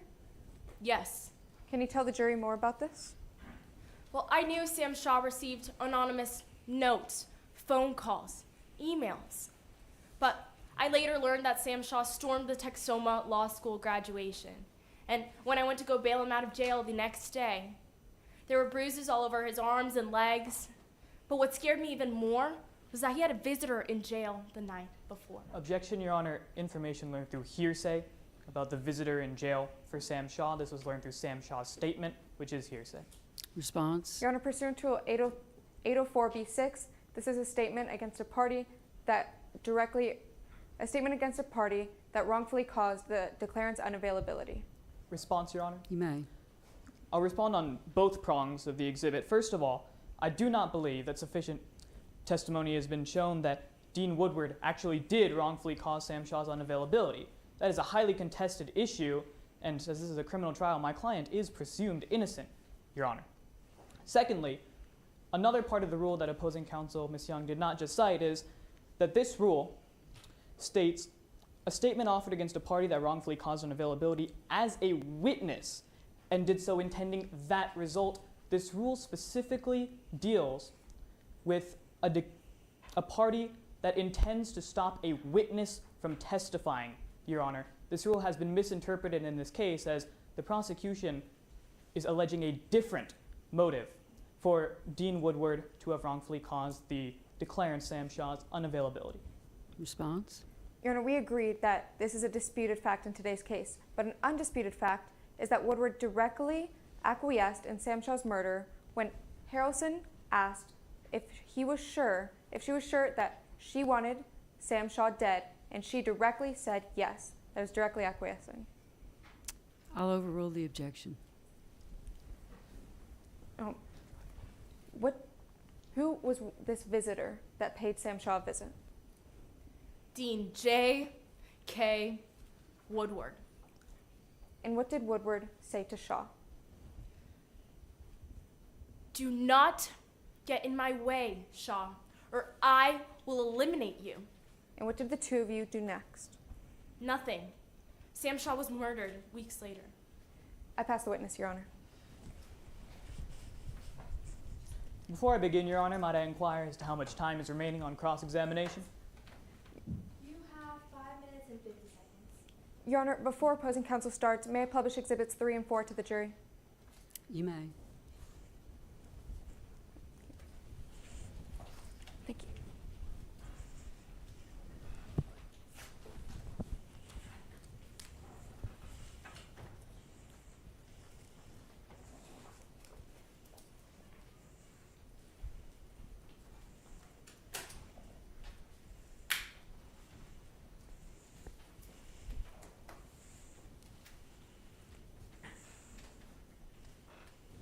May I proceed? You may. Now, Ms. Shakri, Sam Shaw only ever published one article about Dean Woodward. Isn't that right? Yes. And you're aware that after this article was published, Texoma Law School released a response to it. Isn't that true? Yes, that's true. I want to take a look at that response. Your Honor, may I approach the witness with what has been pre-admitted as Exhibit 16? You may. Tendering to opposing counsel. Ms. Young. Now, Shakri, you would agree with me when I say that This exhibit is a series of press releases put out by the law school about Sam Shaw, right? No. Ms. Shakri, are you saying you're not aware of what this exhibit is?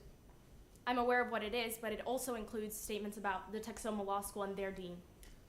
So, this is a series of press releases, is it not? Yes, it is. And you're familiar with the exhibit? I am. Your Honor, may I publish copies of the exhibit to the jury? You may. Ms. Shakri, please read along silently as I read aloud from March 13th of 2024. Now, TLS has concluded its investigation into the allegations made by Mr. Shaw about Dean Woodward and the Dean's scholarships. TLS has reviewed documents and interviewed witnesses, and it has found no evidence, zero, to substantiate anything that Mr. Shaw has alleged or insinuated.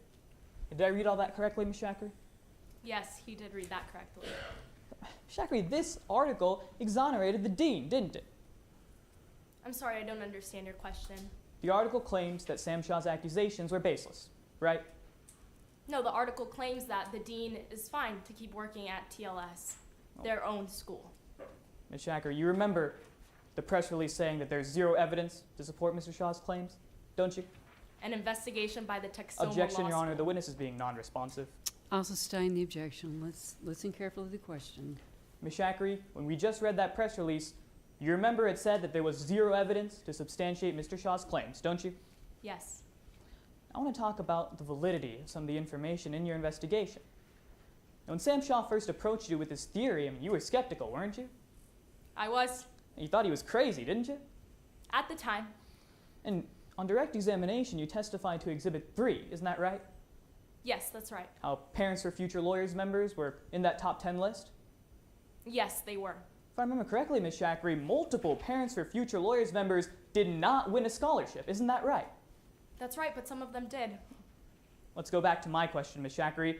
Many of them did not, isn't that true? This is true. Furthermore, on the last day you saw Mr. Shaw, you gave him some, what you claim to be financial information, isn't that right? Yes. And that was about Dean Woodward, isn't that true? Yes, that's true. Ms. Shakri, you agree with me when I say when not a single piece of that information was accurate. Isn't that true? I don't know. Ms. Shakri, nothing was accurate on that piece of paper, isn't that right? No. Now, I want to talk a little bit more about Sam Shaw. He was a coin collector, wasn't he? Yes. He would receive these magazines and publications at the office about collecting coins, wouldn't he? Yes. Every so often, he'd even show you a coin or two that he just acquired. Isn't that true? At times. I want to talk a little bit more about Mr. Shaw in a different facet. You're aware that Mr. Shaw had many enemies, aren't you? Yes. In fact, after Sam Shaw went missing, you spoke to Detective Morse, didn't you? Yes, I did. You gave him a whole list of Sam Shaw's enemies. Isn't that true? Yes. Your Honor, may I approach the witness with what has been previously admitted as Exhibit 7? You may. Tendering to opposing counsel. Ms. Shakri, you recognize this section as the list of names you gave Detective Morse, right? Yes. Jack Warren, that was one of the people you listed, right? Yes, this is a list of potential enemies. Right here, Bill Adcox is mentioned on the list you provided, isn't that right? Yes, this is true. Ms. Shakri, you have no idea who that is, do you? That's not true. Is it your testimony that you are aware of who Bill Adcox is, Ms. Shakri? I don't remember giving Detective Morse that name, but I write a lot of things every day. I'm a journalist. Ms. Shakri, that was not my question. Is it your testimony that you know who Bill Adcox is? No, it's not my testimony, sir. Your Honor, may I approach the witness with what has been marked as their fact statement? You may. Oh, I'm sorry, Ms. Shakri. Are you saying that you do not know Bill Adcox?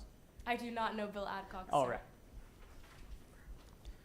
Now, finally, Ms. Shakri, you'd also told the detective that Sam Shaw received numerous death threats. Isn't that true? Yes, I did tell Detective Morse that. In fact, on December 26th of 2023, there was a hammer thrown through the window of Mr. Shaw's office. Isn't that right? This is true, but it didn't bother us. Ms. Shakri, that was months before you ever released the article about Dean Woodward. Yes or no? I didn't release anything, sir. This was months before Sam Shaw released that article. Isn't that right? That's right. No further questions, Your Honor. We pass the witness. All right. Redirect. No, Your Honor. Okay. Witness may step down.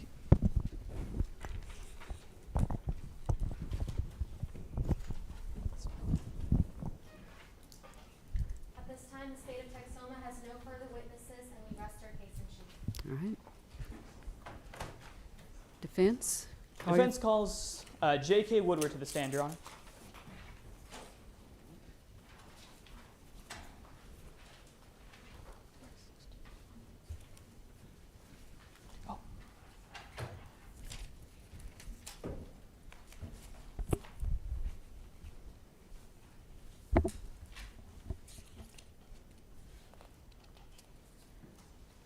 May I proceed? You may.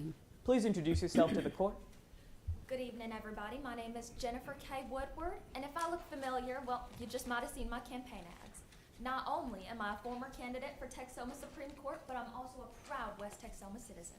And what is your current occupation? Well, currently, I'm the dean of Texoma Law School, and I have been for the past 5 years. I just want to get this out of the way. Dean Woodward, are any of the prosecution's accusations against you true?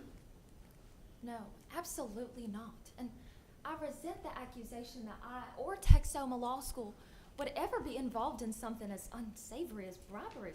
And even more so, that I would ever participate in a murder for hire scheme. Now let's go back to the beginning. Can you tell us about how you became the dean? Absolutely. Before I became the dean of Texoma Law School, I ran my own personal injury law practice for about 16 years. You know, just defending those hard-working citizens of West Texoma against greedy insurance companies in court. But then, in 2019, Texoma Law School approached me to become their new dean, and I couldn't think of a better use for my years of experience in law. Now, how did the school change during your tenure? Well, when I became dean, we were ranked number 88th in the nation, and if you ask me, that don't amount to a hill of beans. So I resolved to set my heart to making Texoma Law the best law school it could possibly be. I poured my soul into that school, and my hard work paid off because come 2022, 100% of my students passed the bar exam, and we quickly rose to number 3 in the entire nation. Now, as dean, what were your responsibilities? Gosh, there were a lot. There was admissions, hiring and firing, school policy, but a big one would have to be networking. Networking. Could you explain that for the jury? Of course. I was in charge of networking with law firms that partner with us for hiring, with nonprofit organizations to connect our students with pro bono work, and student parent organizations like the Parents for Future Lawyers, for example, to attract the best and the brightest to Texoma Law School. We have to keep the well primed if we want the water flowing, right? Now, who are the Parents for Future Lawyers? Well, the Parents for Future Lawyers is a nonprofit organization that offers amazing educational and pro bono opportunities, not just to its members, but to all aspiring law students. They focus on anything and everything having to do with the law, and I was actually invited to speak at their most recent conference. Could you tell us more about that conference? Well, the conference was held in November of 2023, and it was in Malta, and it focused on the modern law school application process. So myself, alongside several other law school deans, were invited to come share about our law schools. You said it was in Malta. I mean, did you visit the beach? Oh gosh, I wish, but I was just too busy running around talking about this program and that internship. I didn't even get the chance. So once you got home, what happened next with Parents for Future Lawyers? Well, once I got home, I largely focused on the law school, but I do believe the Parents for Future Lawyers left us a standard donation. Their name didn't really cross my mind again until I came across that Sam Shaw article. What kind of things was Mr. Shaw saying about you? Mr. Shaw made all these baseless accusations about me taking bribes in exchange for the dean's scholarship. I mean, it's completely ridiculous. Now, how much did this really affect you at the time, Dean Woodward? The article didn't ruffle too many feathers, especially after what the law school published about the whole issue. Your Honor, at this time may I approach the witness with what has been pre-admitted as Exhibit 16? You may. Tendering to opposing counsel, Ms. Stanton. Dean Woodward, what is this exhibit? This is a list of press releases from Texoma Law School about Sam Shaw and the article and myself.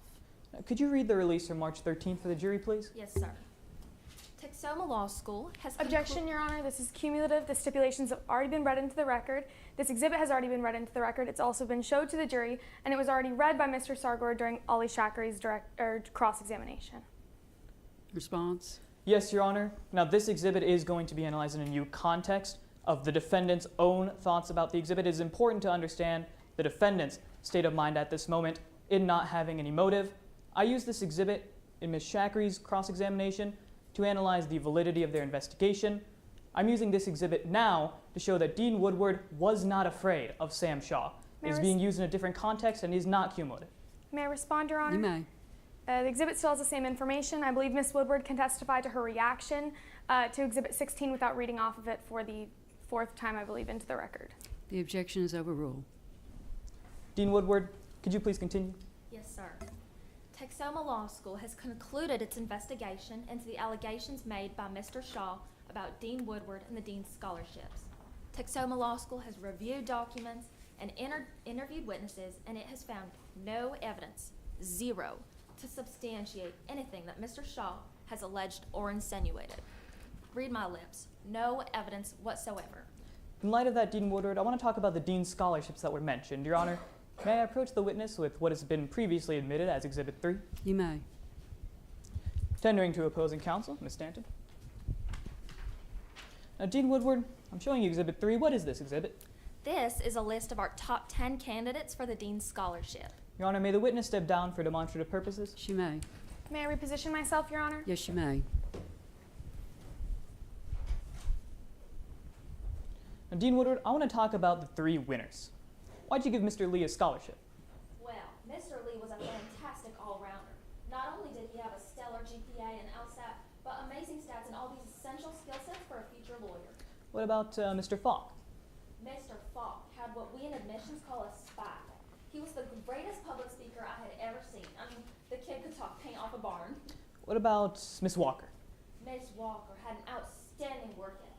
I mean, we could see it in her GPA and LSAT. Objection, Your Honor. Unfair extrapolation. All of the characteristics listed by Dean Woodward were not stated in her fact statement, and this is directly relevant to Dean Woodward having the motive to request, command, or attempt to ask Charlie Harelson to commit murder because it goes to her motive to wanting to silence Sam Shaw. Response, Your Honor? Yes. First, I believe rules violations are supposed to be addressed at the end of the round. And second, this is a fair extrapolation. Dean Woodward is testifying directly, extrapolating directly from these statistics. She said that Mr. A. Falk was a great public speaker. He got a 10 on his interview. She said that Miss Walker had a good work ethic. She has a very high GPA and a very high LSAT, which Dean Woodward testified to. This is not an unfair extrapolation, Your Honor. Permission to respond? You may. Your Honor, Dean Woodward was actually only making the ultimate decision on the top 3 winners of the scholarship, and there's no information that Dean Woodward made about her decision to put the top 10 candidates into the scholarship list, so I don't believe that this is a fair extrapolation to make.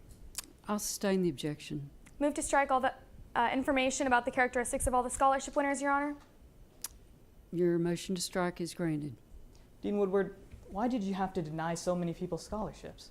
Well, I do wish I could hand out scholarships like sweet tea at Sunday brunch, but unfortunately there are only 3 winners, so we do have to make some difficult choices. Thank you, Dean Woodward.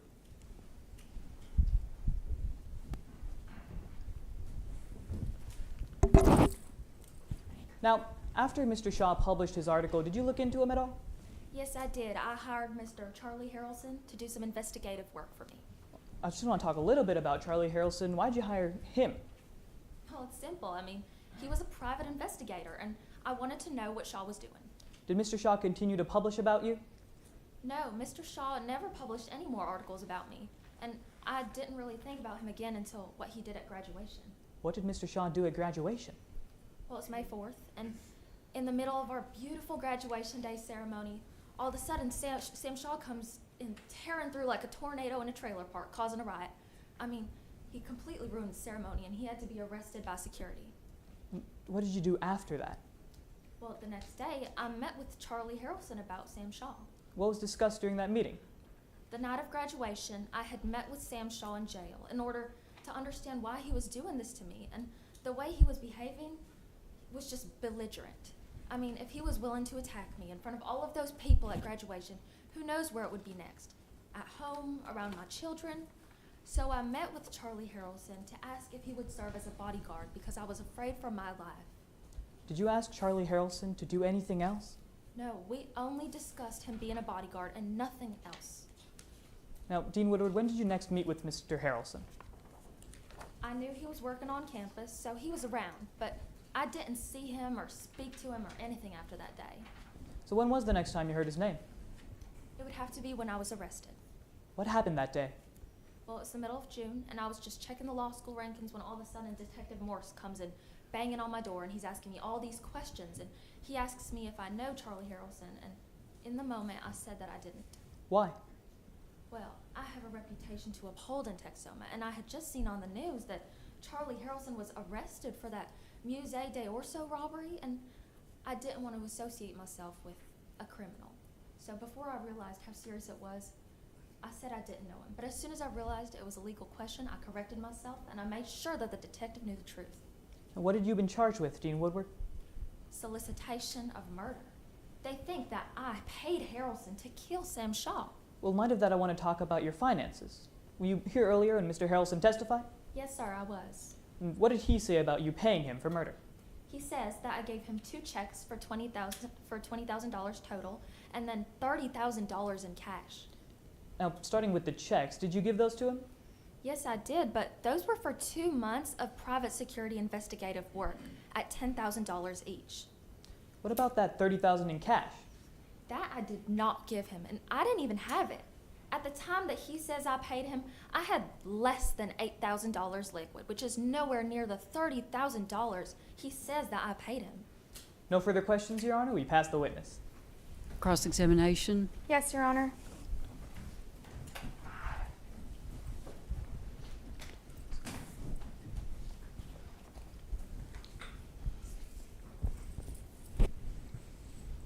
Good evening, Ms. Woodward. My name is Alexandra Stanton, and I'm going to be asking you a few questions.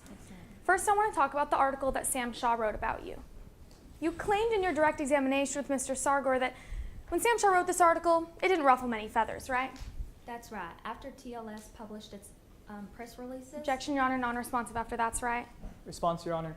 You may. The witness was clearly staying within the bounds of the question. It did not ruffle many feathers. She's testifying as to what happened that didn't make it ruffle any feathers. Well, I'll sustain the objection. Move to strike after that's right. Motion granted. But the reality is, Dean Woodward, you were angry when this article was written, weren't you? Yes, I was. So you hired Charlie Harelson to do some basic background investigating into Sam Shaw, correct? Yes, ma'am, I did. To see if there were any more bombshells of accusations coming your way. That's right. I wanted to be aware. But then Sam Shaw made a scene at your graduation, right? Yes, ma'am, and he was arrested for it. That was on May 4th, correct? Yes, ma'am. That day, you went and visited Sam Shaw in jail, correct? You're correct, I did. And the next day, you had another meeting with Charlie Harelson, right? Yes, ma'am, I did. And at that meeting, you asked Charlie Harelson to give you some personal security, right? That's right. I wanted him to be a bodyguard. Well, Dean Woodward, you weren't confident Sam Shaw was going away, were you? That's right. I mean, I didn't know what he was going to do next. You didn't want him writing any more articles about you, right? That's right. Ultimately, you wanted someone to rid you of this troublesome Shaw, didn't you? I disagree. Well, you did say, will someone rid me of this troublesome Shaw, didn't you? Something along those lines. You remember saying that, yes? Yes, ma'am. Now, Sam Shaw wrote this article about you anyways, right? He wrote this article about you. He only published one article about me. Right, the article that you were angry about, right? Yes, ma'am. And that article ruined your career, didn't it? It led to this trial, so yes, it did. Now I want to shift gears to something that was mentioned on your direct examination. You went on a conference, you went on a trip to Malta, right? That's right, for the PFL conference. And while you were in Malta, you had the opportunity to network with parents, right? That's right. Parents of 5 children who were in the top 10 of your scholarship, right? I'm not aware of any affiliations between the people on the trip or anyone on this scholarship. Your Honor, permission to approach with Exhibit 4? You may. Tendering to Mr. Sargor.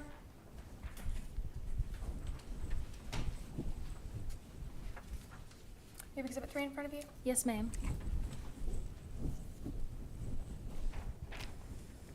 Dean Woodward, there are 5 matches of the last names here and the last names here on your flight to Malta, yes? The last names are the same, yes, ma'am. And the last names here are the same as 2 of the winners' last names here, right? It happens to be so, yes, ma'am. It happens to be so because really you got back from Malta on November 14th, correct? Yes, ma'am. And you last modified the data listing the winners on November 15th, yes? That's true, I did. So Sam Shaw wrote an article using this information, right? I'm not 100% sure which information he used. Well, were you here when Ollie Shakri testified? Yes, ma'am. And did you hear her say that her and Sam Shaw had access to this information? That's right, yes, ma'am. Because it was leaked by one of your employees, correct? Unfortunately, yes, it was. And what did you do to the employee who leaked this information to two journalists, Shaw and Shakri? Well, the employee was terminated for cause. Now I want to talk about some of the information in this exhibit. What's the average GPA of your incoming class, and your incoming 1L class of August of 2024, Dean Woodward? It would be a 3.85, ma'am. Both of the winners, whose parents flew with you to Malta, had a GPA below that average, yes? That's right, we don't look at minimum GPAs. Well, let's talk about LSAT. What's the average LSAT of your incoming 1L class of August of 2024? That would be a 174, ma'am. And is it also correct that Falk and Walker, whose parents flew with you to Malta, had an LSAT score below that average? Yes? I'm not aware of if any parents flew with me to Malta, ma'am. You do have Exhibit 4 in front of you, right? Yes, ma'am. And you see the names Falk and Walker on that exhibit, right? The names are the same. I wasn't aware of if these were anyone's parents, ma'am. Well, are you aware that Miss Bell claims that these were their parents? She claims that, but I wasn't aware of it at the time that I was making this. Okay. Because you last modified the data a day after you came back from Malta, yes? When I returned to work, yes, ma'am. Now, the last thing I want to touch on is the financial need of both of the kids whose parents flew with you to Malta. Both Falk and Walker indicated the lowest financial need of anyone on this list, right? Yes, ma'am. But in the past, many of your winners do come from low-income families, right? That's right. Next, I want to talk about Exhibit 16, which is something that you mentioned in your direct examination with Mr. Sargor. Do you have that exhibit in front of you? Yes, ma'am, I do. These are the press releases that TLS published, right? That's correct. And you heard Mr. Sargor mention them in his cross-examination of Ollie Shakri. Yes, I did. And in your direct examination, right? That's right, ma'am. But all of these press releases, they were released by Texoma Law School, right? Yes, ma'am. And you're the dean of Texoma Law School, right? That's right. Now I want to talk about what you're being charged with today. You're a lawyer, right? Yes, ma'am, I am. And you're aware that right now we're accusing you of solicitation of murder of Sam Shaw, right? Yes, I am aware. And that is murder for hire, right? Essentially, yes. And you were here when Charlie Harelson said that you paid him $50,000 to kill Sam Shaw, right? I heard him say that, yes, ma'am. Now, I first want to talk about that first chunk of $20,000. Those were in two $10,000 personal security payments. That's what he said, right? That's right, but I disagree with what he says they were for, ma'am. Well, let's talk about when you gave them to Charlie Harelson. That first check was dated for May 1st, right? Yes, it was. And that second check was dated for June 1st, right? That's correct. But you deny meeting with Charlie Harelson after May 5th, don't you? That's right. I paid him in advance. And both of those checks were cashed into Charlie Harelson's bank account, right? Yes, ma'am. So that means that you gave that May 1st check and that June 1st check on May 5th, correct? Yes, I paid him in advance. The same meeting where you said, will someone rid me of this troublesome Shaw, right? Yes, ma'am.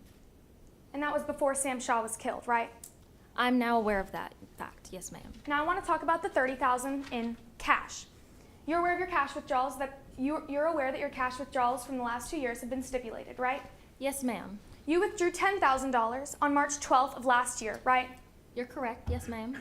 That is 2 days after Sam Shaw wrote that article that you claim ruined your career, right, Miss Woodward? It's 2 days after the article. Yes, ma'am. Now, you also withdrew $20,000 cash on May 10th of 2024, right? Right, for my campaign consultants. Well, we don't have a receipt for that, do we? No, ma'am. We're just gonna have to take your word for it. Yes, ma'am. The same word that lied to a government officer about ever knowing Charlie Harelson? Initially, yes, ma'am. So you withdrew $20,000 on May 10th, yes? Yes, you're correct. That's less than a week before Sam Shaw was killed, right? I am now aware of that. Yes, ma'am. And you would agree with me that $10,000 cash plus $20,000 cash does equal $30,000 cash, yes? You're correct, ma'am. Your Honor, I pass the witness. redirect examination, Your Honor? Yes. Dean Woodward, that statement, "Who will rid me of this troublesome Shaw," what did you mean when you said that? I honestly didn't mean anything by it. I mean, I think it's Shakespeare. And opposing counsel, Ms. Stanton, asked you about Exhibit 16. Regardless of who published it, did it make you feel exonerated? I mean, yes. It completely exonerated me. It said there was no evidence to substantiate those claims by Mr. Shaw. Now, opposing counsel, Ms. Stanton, also asked you about LSAT score on this list of scholars. What is the average LSAT score again? It's 174, sir. Did any of these candidates have a 174, even the losers? No, I mean, we don't have minimum scores to consider for this scholarship.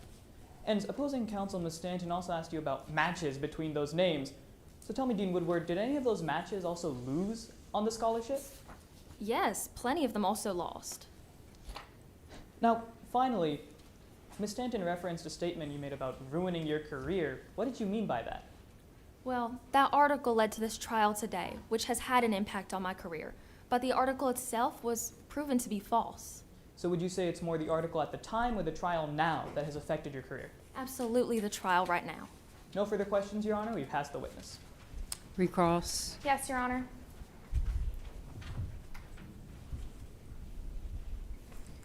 Dean Woodward, I remember on your direct examination with Mr. Sargor that you said that you lied to Detective Morse because you have a reputation to uphold. Objection, Your Honor. Out of the scope of my redirect examination, I never asked about Dean Woodward's interaction with Detective Morse. May I respond, Your Honor? Okay.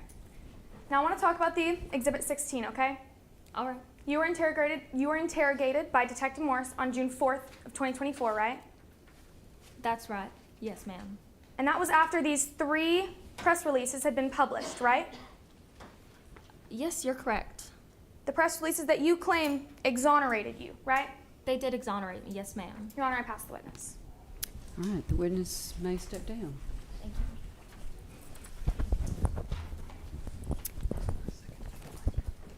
Your Honor, may I request 1 moment? Yes.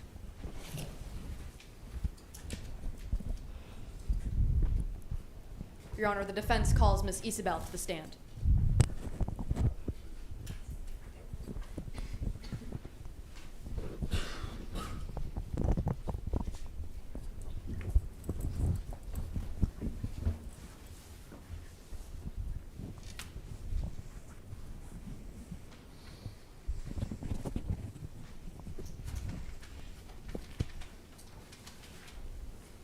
May I proceed? You may. Good evening. Please introduce yourself to the court. Hello, darlings. My name is Isabel, and it is truly my pleasure to serve as the Managing Director of Parents for Future Lawyers. Tell us about your background, Ms. Bell. Well, I have extensive experience in political consulting, campaigns, lobbying, and finance. I couldn't tell you how many medium rare steaks I've shared with George, or as you might know him, former President Bush. Now, could you explain to the jury what Parents for Future Lawyers does?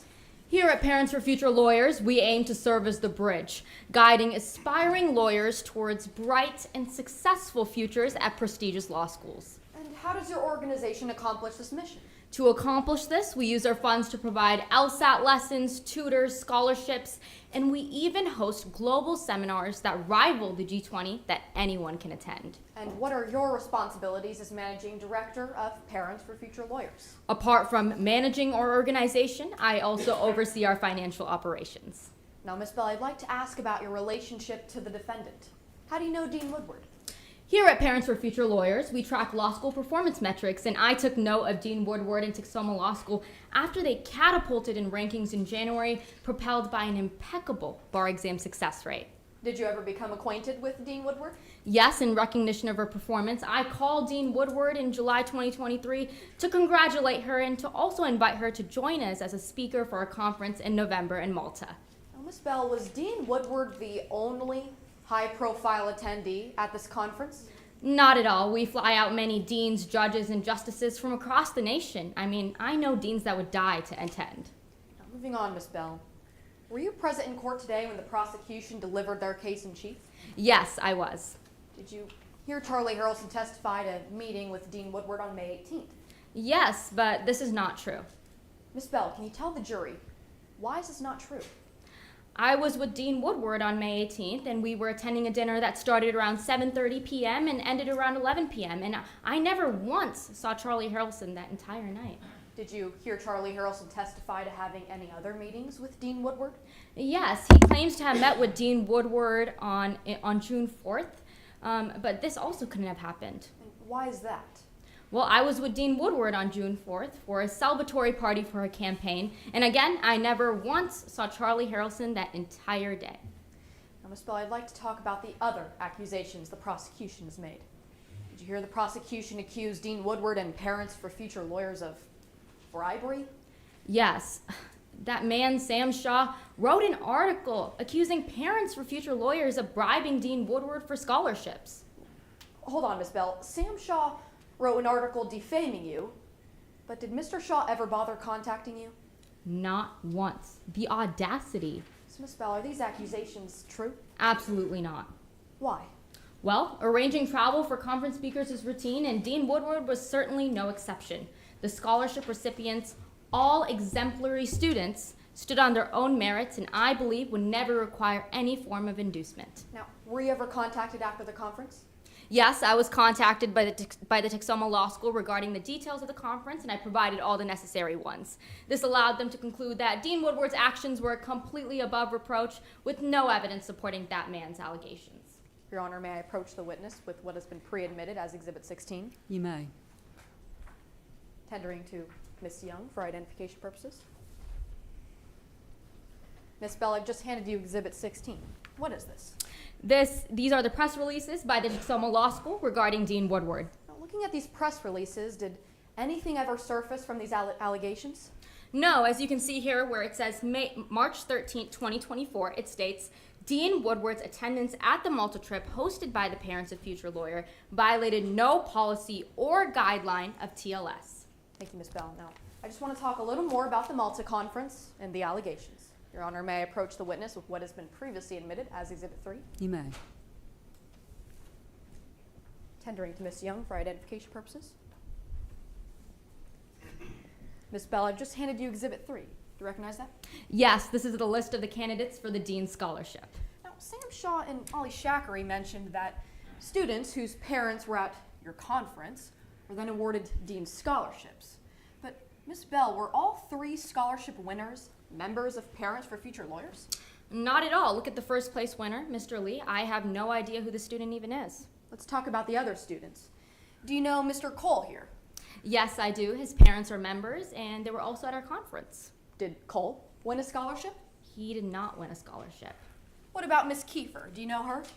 Yes, her parents are also members, and they were also at our conference. Did Kiefer win one of the Dean's scholarships? Unfortunately, she did not.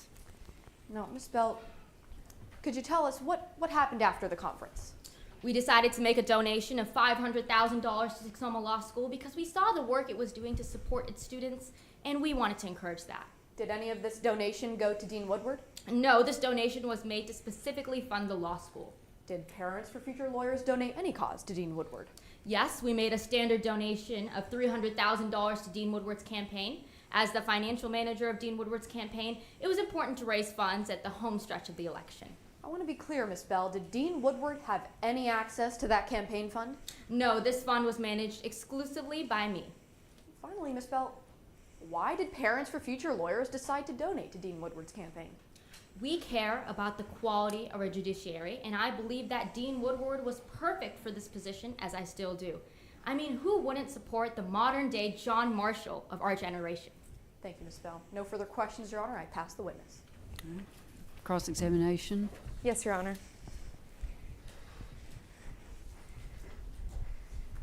Good evening, Ms. Bell. My name is Gabrielle Young. I'm going to be asking you a few questions.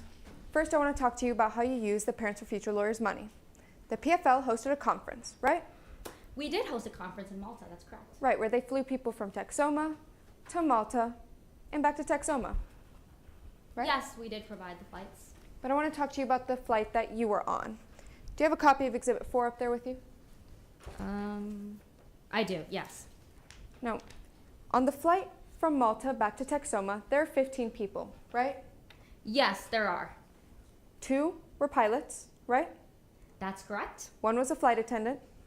Yes, that's correct. One was you, Yes, that's correct. and one was Woodward, right? Yes, one was Woodward. And every single other person on this flight back had a kid who was in the top 10 of the Dean's Scholarship, right? I would have to double check with the scholarship list. I'm not completely sure, but sure, I guess so. Now, on this flight back, it looked like everyone wanted to talk to Woodward, right? Yeah, you could say that. I mean, she was very popular. And it looked like everyone did get to talk to Woodward, right? Yeah, the people who were able to catch her for a moment, yes. Including one of the winners for the Dean's Scholarship, right? One of the parents. What do you mean by that?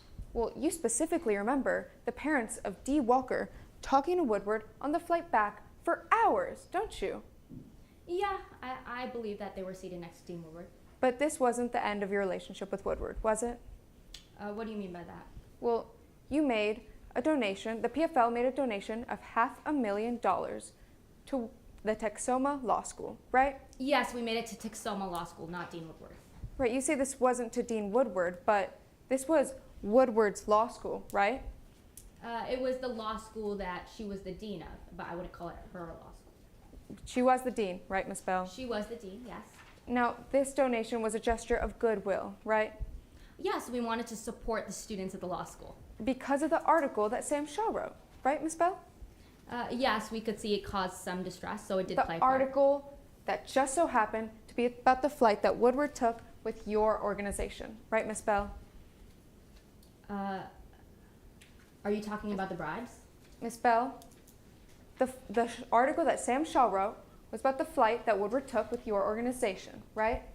Yes, the article mentioned the flight. And this is the article that you donated, that was the reason that you donated $500,000 to the Texoma Law School, right? Right, Miss Bell? It played a part, yes. No, this still wasn't the last time that the PFL donated to Woodward, was it? Yes, we donated to Woodward's campaign. Right, Miss Bell, $300,000. That's correct. We did donate $300,000. A standard donation, as you put it. Yes, it was a standard donation. We donate to many people. But before Woodward decided to run, you paid your way onto her campaign, right? I'm not sure what you mean by that. Well, after she decided to run, you were put in charge of managing all the finances for her campaign, right? A little while after, yes. But can you tell the jury, was this before or after raising over $1 million for the fund? I believe it was after I decided to volunteer my time. Now, I want to talk to you more about your involvement with these funds. You exclusively were put in charge of managing all the finances for the fund, right? I was the financial manager, yes. And you were put in charge by Woodward. Yes, Woodward did decide to put me on charge. But there was a slight accounting issue with this, wasn't there, Miss Bell? There was an accounting issue of a missing $50,000. $50,000 that just went missing, right? Yes, it was an accounting error. But you're here waiting for the jury to decide whether or not Woodward is innocent or guilty to continue looking for this money, aren't you? I'm waiting until this trial is over, yes. Right, Miss Bell. Now, I want to talk to you about your testimony. There's a meeting that you dispute, right? Which meeting are you talking You went to Woodward's condo on May 5th, right? Yes, I did go to her condo. And right as you were about to knock on the door, you heard something. You heard voices, right? I did hear voices, yes. And you heard her say two things. Right, Miss Bell? I heard her say two sentences, yes. I don't need details. I need results. Right? That was one of them, yes. Will no one rid me of this troublesome reporter? That was the second one, yes. Now, these are the same two things that Charlie Harelson took the stand and said that Woodward told him right before she asked him to kill Sam Shaw, right? That's what he said. Now, there's another meeting that you dispute, right? Which meeting are you talking about? Well, you're here telling the jury that Charlie Harelson did not meet with Woodward on June 4th, right? That's correct. I was with Dean Woodward. Because you say you were with her at a party, right? Yeah, the campaign celebration party. But Miss Bell, is there anybody else in this courtroom today that disputes this meeting other than you? I'm not sure. Miss Bell, nobody but you or Woodward disputes this meeting, right? Sure. And the guests that were at the party, of course. Miss Bell, are they in this courtroom right now? No, testifying? they're not in this courtroom. I pass the witness, Your Honor. Redirect. Yes, Your Honor. Now, Miss Bell, Miss Young did ask you questions about a conversation you overheard on May 5th. Now, were you at all aware of the context of that conversation? No, I was not. Were you alarmed while listening to the conversation? Oh, absolutely not. Miss Young also asked you questions about the $50,000 accounting issue for the campaign account of Dean Woodward. Can you tell us what happened? Yeah, so oftentimes in rushed campaigns such as this one, volunteers will forget to log their transactions that they use towards the campaign, and it's a really easy fix. As soon as the trial is over, I'm going to go and figure out exactly which volunteer used it for which campaign expense and get that handled. Thank you, Miss Bell. No further questions, Your Honor. I pass the witness. Recross. No, Your Honor. All right, you may step down.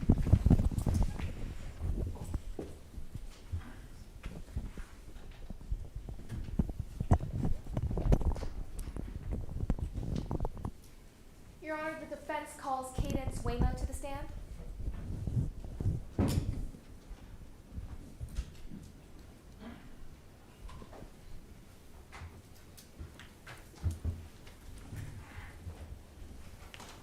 May I proceed? You may.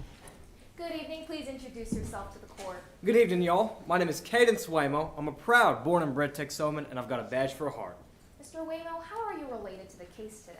I'm here to testify on behalf of the defense as their expert witness in today's trial. And what exactly did the defense hire you to do? The defense hired me to review Detective Morse's investigation and to determine its validity and accuracy. We'll continue with that, but first, could you please tell us about your experience and expertise?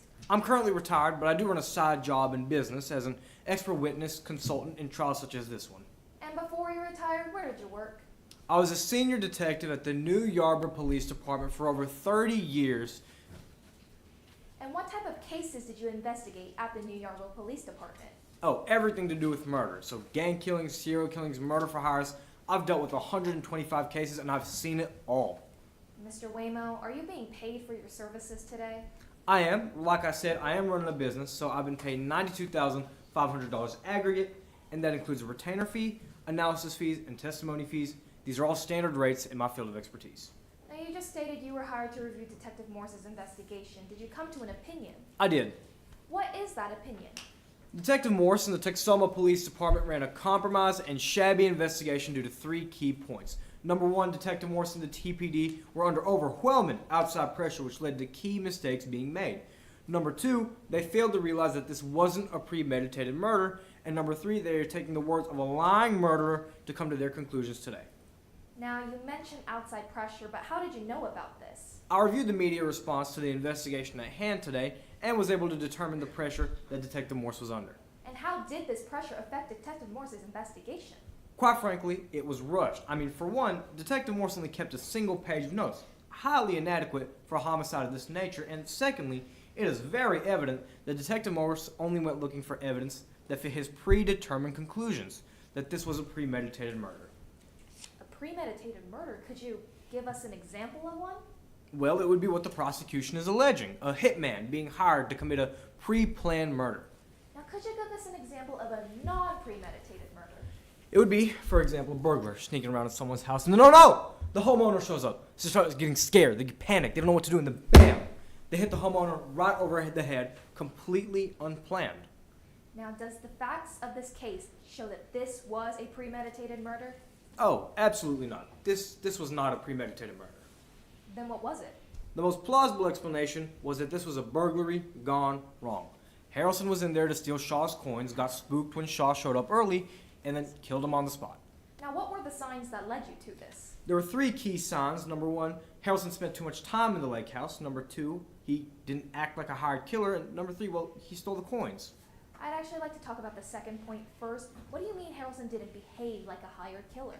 Hired killers always take in and take out their own murder weapons, but that didn't happen here. Instead, Harelson picked up any old sledgehammer and then left it there once he was done killing Shaw. And what did you mean by Harelson took too long? First of all, Harelson claims they got distracted by old coins. Hired killers don't get distracted, they get in and then they get out. Secondly, Harelson broke down a wall and buried Shaw's body and then built it back up, which was a complete waste of hours of time. Now, you mentioned Charlie Harelson stole some coins. Why is this relevant? Hired killers never take anything from the scene of the crime. They don't want to leave a link for investigators or prosecutors to pick back up on. In my experience, Mr. Harelson's behavior in this case was more akin to someone there to steal rather than there to kill. Now, Mr. Whimo, do you have reason to believe Charlie Harelson knew about this coin collection prior to entering the house? I do actually. Mr. Harelson himself stated that he found coin literature, magazines, articles, things of that nature. I'd like to talk more about inconsistencies in Charlie Harelson's testimony. According to Harelson, how did he kill Shaw? Harelson claims he killed Shaw by hitting him in the back of his head, going so far as to say that he never knew what hit him. Are you aware of the facts that may? Are you aware of any of the facts contradict this claim? Yes, specifically the autopsy of Mr. Sam Shaw. Your Honor, may I approach the witness with what has been already admitted as Exhibit 12? You may. Tendering to opposing counsel, Ms. Patel. Mr. Whimo, I've just handed you a copy of Exhibit 12. Do you recognize this exhibit? I do. It's the autopsy of Sam Shaw. Now, what does the autopsy state as the cause of death as well as the additional comments? Cause of death is listed to be blunt force trauma to the front of the skull with compound fractures on the right forearm with hallmarks of defense wounds, corroborated by the fact that the decedent likely saw the attacker and attempted to shield himself with his right arm. Thank you. Now, could you briefly describe why this is in contradiction to Charlie Harelson's testimony? Mr. Harelson states he killed Sam Shaw by hitting him in the back of his head, but that's not true. He actually hit him in the front of his head, and Mr. Shaw put his arm up to defend himself. And how did these inconsistencies help you form your conclusion? Well, either Mr. Harelson is lying or he doesn't understand how things happen, but either way, what Detective Morse should have done was look into all of the suspects holistically instead of laser focusing on J.K. Woodward. Are you aware of a list of suspects? I am, specifically Exhibit 7. Your Honor, may I approach the witness with what has already been admitted as Exhibit 7? You may. Tendering to opposing counsel, Ms. Patel. Now, Mr. Whimo, do you recognize this exhibit? I do. It's the one page of investigative notes Detective Morse took. Now, Mr. Whimo, exactly how many suspects are on that list? Well, there are 11 individuals listed, but there's also 2 groups of people listed on the bottom 2 bullet points. So, for all we know, there could be dozens of suspects out there. Now, are you aware of any letters that Sam Shaw may have received? I am. Mr. Shaw specifically received several anonymous death threats, which were completely over mail or through email. And did this start before the article was released by Sam Shaw? Yes, before the article.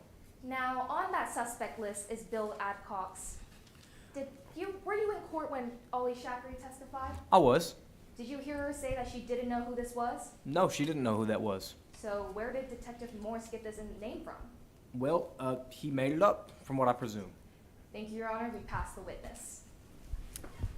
Cross-examination. Yes, Your Honor.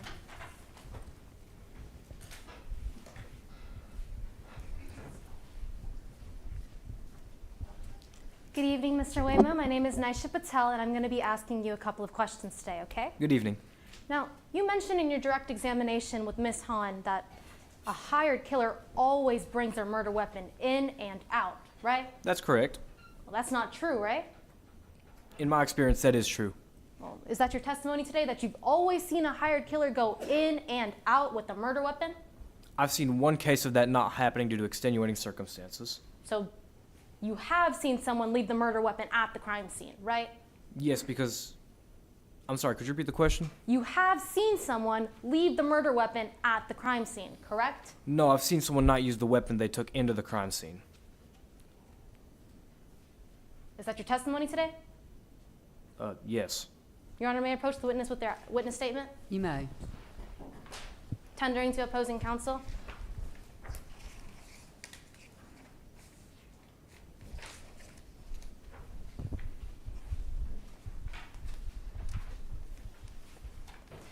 I'm leading from lines 123 on page 4. I can only think of one time like that before, but the killer that time had their handgun jammed and had to improvise with some electrical cords to strangle the victim to death. Did I read that correctly? That's correct. He improvised with a weapon that he didn't bring into the scene of the crime. Now, Mr. Whimo, I want to talk about your investigation. Now, before you were hired by the defense, you did your own investigation, correct? Yes, ma'am. And this was an unbiased investigation, It right? was. But that unbiased investigation was underneath the defense's payroll, wasn't it? Yes, ma'am. You were paid $50,000 to do this unbiased investigation, correct? Yes, ma'am. And just to be clear for the jury, the state of Texoma didn't pay you a cent for this investigation. No, ma'am. And so after you arrived on the crime scene on October 1st, it only took you 1 day to agree with the defense, correct? No, ma'am. I conducted the investigation starting on September 4th when the Mr. defense... Whimo, that wasn't my question. After you arrived on the crime scene on October 1st, it only took you 1 day to agree with the defense on October 2nd, correct? I started my investigation prior to that. No, ma'am.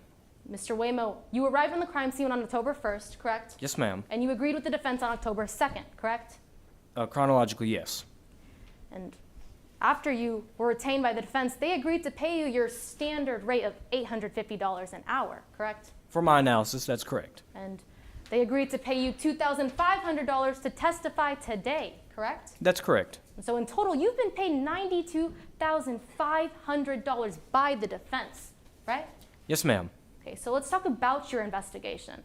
Now, I want you to answer the next couple of questions with Morse or Whimo. Do you understand? Yes, ma'am. So tell the jury, who found the murder weapon? Morse, he was the one investigating the crime. Well, I understand that he was the one investigating the crime, but he did find all the evidence at the lake house, correct? Yes, ma'am. He had access to the lake house before me. Well, when you went to the lake house, did you find anything? I'm sorry, could you repeat the question? When you went to the lake house 4 months later, did you find anything? Yes, ma'am. I found a hammer that Detective Morse neglected to pick up. Mr. Whimo, tell the jury, was this framed hammer relevant to how Charlie Harelson killed Sam Shaw? Yes, ma'am. It was one of the threats Mr. Shaw received. Mr. Whimo, did Charlie Harelson use this framed hammer? No, ma'am. So it was not relevant to the way Charlie Harelson killed Sam Shaw, correct? With regards to the physical killing, no, ma'am. Okay. Now, I want to talk about a couple things mentioned in court today. Now, you were here when Charlie Harelson testified, right? I was. And you were here when J.K. Woodward testified. Yes, ma'am. And you were here when Isabel testified. Yes, ma'am. And they all have one phrase that they all acknowledge, don't they? Yes, ma'am. And that phrase is, will no one rid me of this troublesome reporter, right? Yes, ma'am. And they all agree that J.K. Woodward said that phrase, right? That's correct. Now, were you here when Charlie Harelson talked about this murder with J.K. Woodward? During the meeting where they allegedly talked about it? Yes. I was not at the meeting, no, ma'am. Were you present when they testified about it? Yes, ma'am. And were you here when Charlie Harelson when Charlie Harelson said that in that meeting they asked J.K. Woodward what they meant when they heard that phrase? I was here when he alleged that. And were you here when Charlie Harelson said that J.K. Woodward gave him the response exactly what you think? I was here when he testified to that. And after hearing that response, Charlie Harelson asked J.K. Woodward, are you sure you want me to kill Sam Shaw? I was here when he said that. And you heard Charlie Harelson say today that J.K. Woodward gave him the response, yes, correct? I did hear that. Now, you said that there was no issues in the financial transactions that J.K. Woodward had, right? Yes, ma'am. Now, you were here when Miss Isabel testified that there was $50,000 that went missing from J.K. Woodward's campaign fund. Yes, ma'am. And there was also $50,000 that Charlie Harelson was paid, right? No, ma'am. He was paid $20,000. He alleges the other $30,000. Mr. Whimo, you were here when Charlie Harelson said that they were paid $50,000 by J.K. Woodward? He alleges that. So you were here, correct? I was, yes. And that's the same amount that went missing in J.K. Woodward's campaign fund, right? That's correct. Now, J.K. Woodward does agree that she paid Charlie Harelson that $20,000, correct? For security purposes, that's correct. And what she doesn't agree with is that last portion, that $30,000, right? That's correct. And you had a chance to review J.K. Woodward's financial transactions. I did. And you saw that she withdrew $10,000 just 2 days after the article was written, correct? She did. And you saw that she withdrew $20,000 in cash just a week before Sam Shaw was murdered, right? That's correct. Now, tell the jury, who was the defendant today? J.K. Woodward. And your daughter's dream is to go to Texoma Law School, right? Yes, ma'am. And who is the dean of that law school? Miss Woodward. I pass the witness, Your Honor.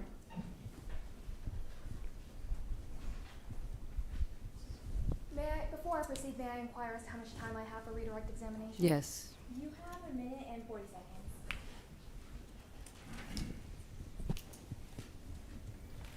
Now, opposing counsel counsel, Ms. Patel, asked you whether or not your daughter wanted to go to law school. Is that relevant to your testimony at all? No, ma'am, my daughter is an independent woman and can get in on her own merits. Now, Ms. Patel also asked you if it was your testimony that a hired killer left a weapon.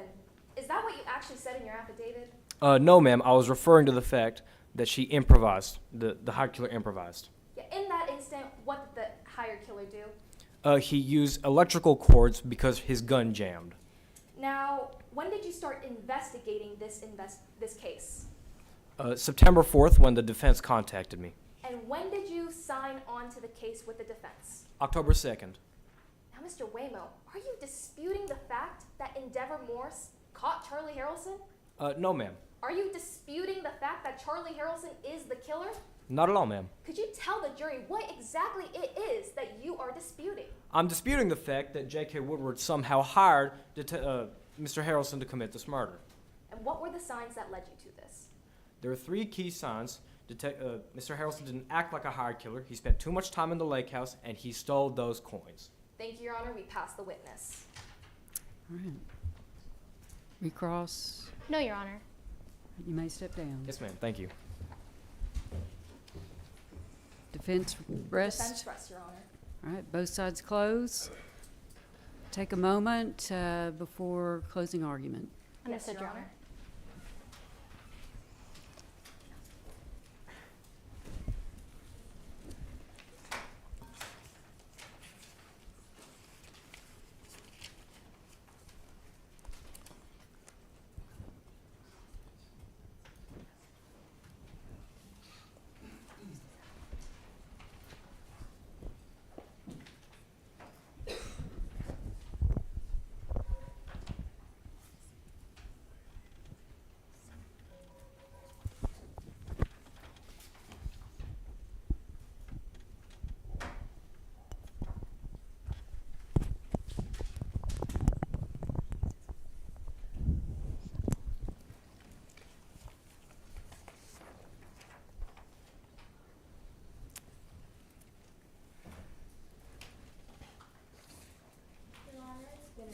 All right, thank you. Ms. Patel, are you ready? May I reserve up to a minute for rebuttal, Your Honor? You may.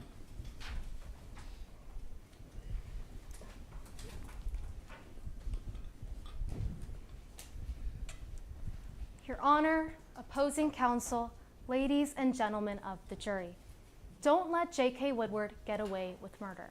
We've shown you the type of life that J.K. Woodward lives. She is a woman who has never heard the word no. But as a jury, you have the opportunity and responsibility to show Woodward that she isn't above the law, that her reputation is not worth more than someone's life, and that she can't solicit the murder of someone just because she didn't get what she wanted. Now, at the beginning of today's trial, my co-counsel, Ms. Stanton, told you that this wasn't like a regular murder. It's a murder for hire. And we've shown you the 3 actions that J.K. Woodward has taken to make this murder for hire plan come through. Ready, aim, hire. First, let's start with ready. J.K. Woodward was the dean of a law school. She was running for the Texoma Supreme Court. She had access to practically unlimited funds and connections that could get her what she wanted whenever she wanted them. To put it simple, she thought she was above the law. $50,000, that's what she decided Sam Shaw's life was worth.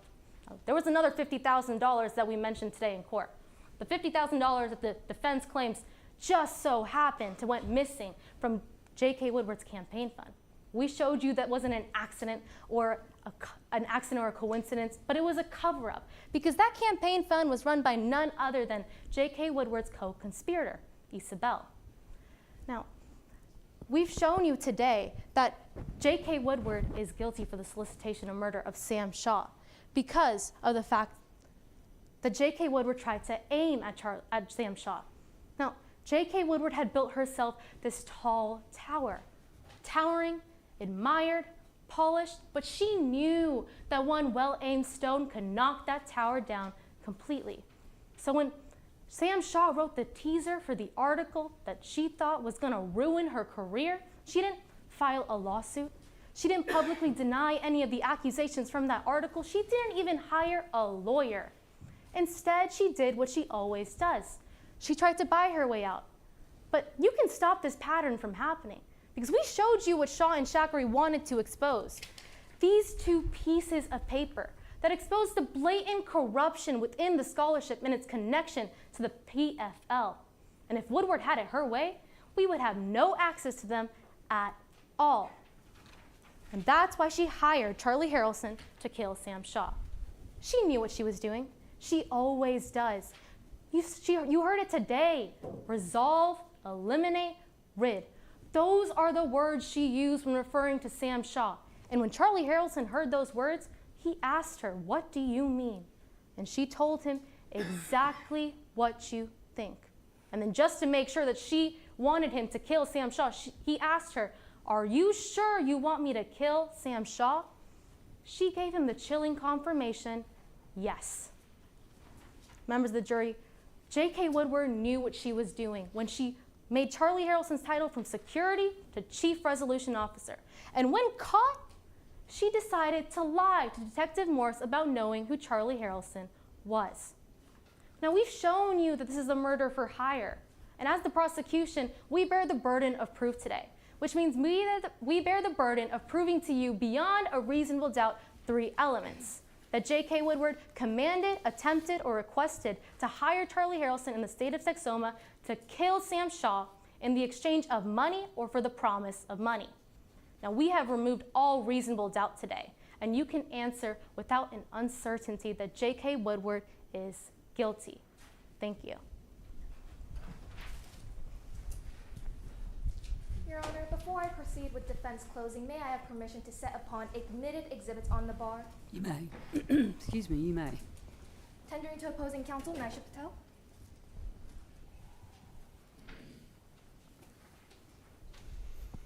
May I proceed, Your Honor? You may. May it please the court, opposing counsel, and members of the jury. You have now seen all of the evidence and heard from all of the witnesses in today's case.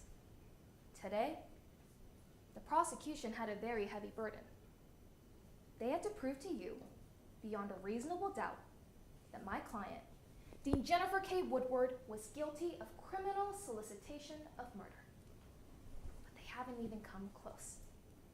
The prosecution has tried to sell you a story of a corrupt law school dean who was so afraid of being exposed that she hired the criminal, Charlie Harelson, to kill Sam Shaw. They mentioned a teaser article, showed you this list of scholarship candidates, and flight manifest to try and prove Dean Woodward's corruption. But Exhibit 16, a series of press releases made by Texoma Law School, shows that these claims were exonerated and Dean Woodward had no motive. As you'll remember at the beginning of today's trial, my co-counsel Mia Dutter explained to you Occam's razor. The simplest explanations are the correct explanations. And we, as the defense, have suggested the simplest explanation. That the murder of Sam Shaw was a case of a burglary gone wrong. What likely happened is, when Dean Woodward hired Charlie Harelson for investigations, he went through Shaw's trash, found coin-collecting magazines and publications, and decided to steal this collection. And so, on May 16th, Charlie Harelson broke into Sam Shaw's lake house and set upon his plan. But, in the throes of this burglary, Shaw surprised Harelson by coming home early, leading to Harelson ending Shaw's life. A burglary gone wrong. Occam's razor. That is the simplest explanation, and it is most certainly reasonable doubt. Now, the prosecution's entire case rests upon the word of said criminal, Charlie Harelson. But the thing is, when the police found Sam Shaw's body and evidence linking Harelson to the scene of the crime, he only saw one way out of his predicament: to blame someone else. And so he came up with the farce that the law school dean paid him to kill Sam Shaw. But ladies and gentlemen of the jury, Charlie Harelson managed to bamboozle the prosecution into giving him this sweetheart plea deal. Just 15 years for both the murder of Sam Shaw and robbery of the Musée d'Orso. Charlie Harelson is not only a thief and murderer, but a liar. You'll recall today during trial, Charlie Harelson admitted to lying to the Texoma government in order to save his chances of getting a private investigator's license. A criminal who lies for his own benefit.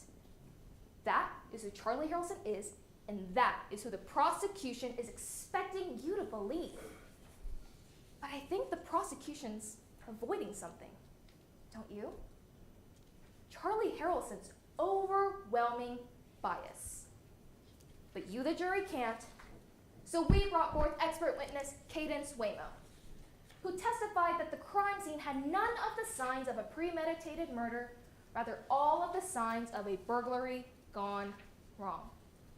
To list a few, Harelson didn't behave like a hired killer. He spent way too much time in the lake house. And most importantly, he did steal those coins. But you don't even have to conclude all of that. All you need is reasonable doubt, and trust me, there is plenty. The lack of motive of Dean Woodward, that is reasonable doubt. The crime scene, which had none of the signs of a premeditated murder, that is reasonable doubt. And the self-serving testimony of Charlie Harelson, that is reasonable doubt. Now, when you retire to the jury room in a few minutes, I urge you to look at all of the evidence brought forth by the defense and the lack thereof shown to you by the prosecution. The evidence will allow one verdict and one verdict only. That my client, Dean Jennifer K. Woodward, a beloved, a distinguished member of society, is not guilty of criminal solicitation of murder. Thank you.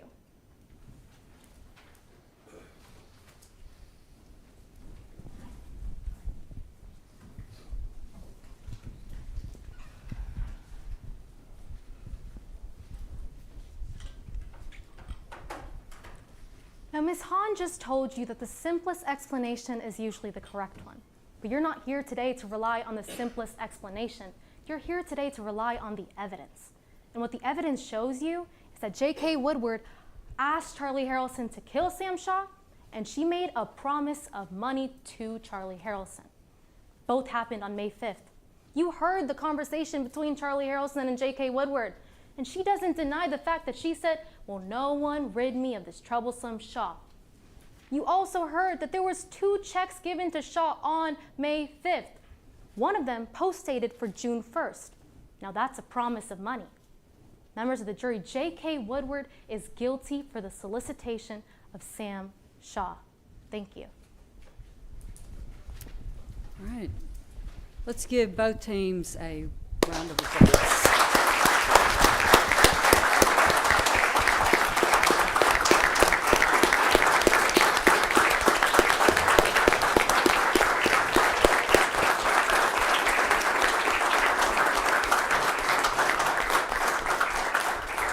Members of the jury, you're retired to deliberate.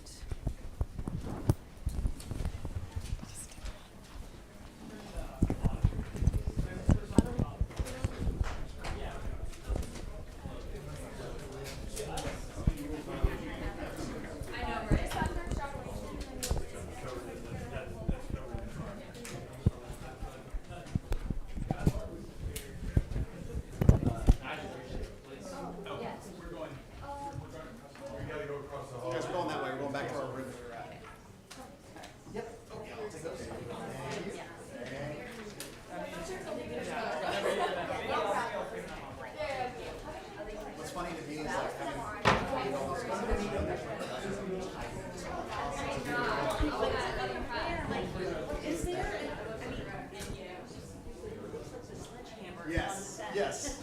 It's the hammer from.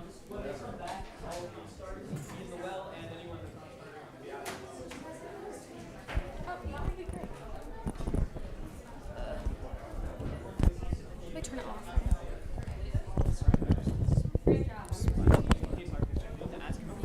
I would shake your hand though. All good. Appreciate it. 2 fingers down. Yes. Okay.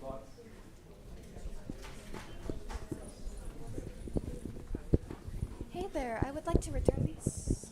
Thank you. Great job. Thank you so much.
Yes.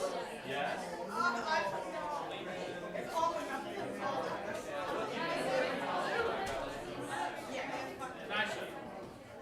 After Mr. Leonard wins, we do our thing. And we're really running up, and then we take our trophy and we say something nice about it. And then we great on live camera. They can't deny us.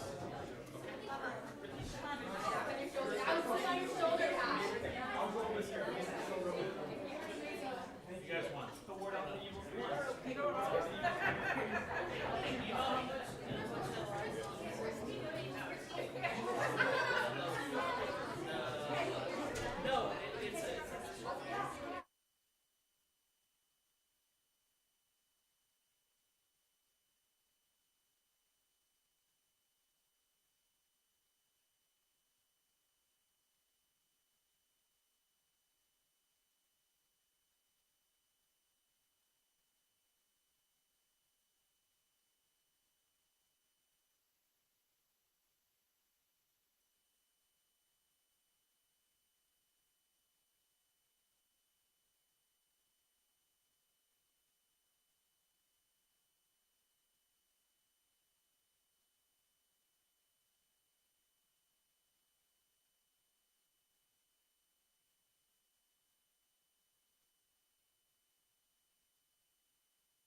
You're the presiding judge. If you want to announce it, that's fine. If you don't want to, I'll be glad to. It's up to you.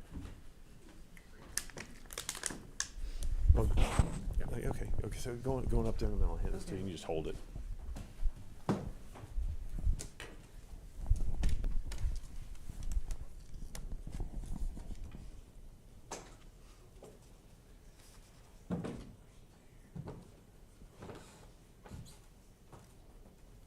That is some kind of chair, man. Yeah. See that chair? Looks like an astronaut chair. It's for you. Put this thing down there, so I don't want to drop that. Okay.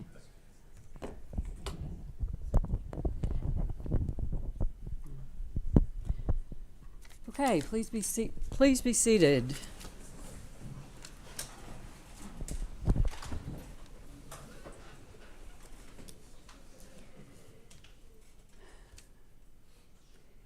Well, this was fantastic. Both teams did a wonderful job.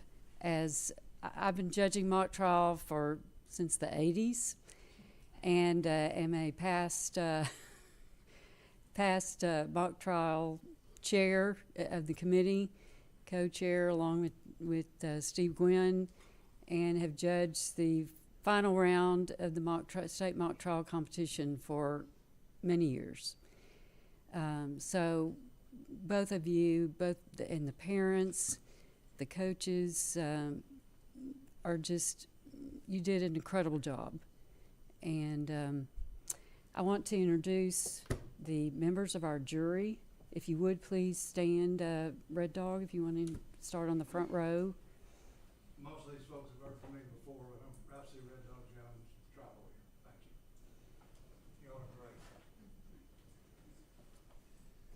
Good evening, all. My name is Ian Ross Phillips, attorney here in Dallas, coach mock trial at SMU at the law school, and I hope you all apply to law school at SMU so I can coach you. I would put you all against law students any day.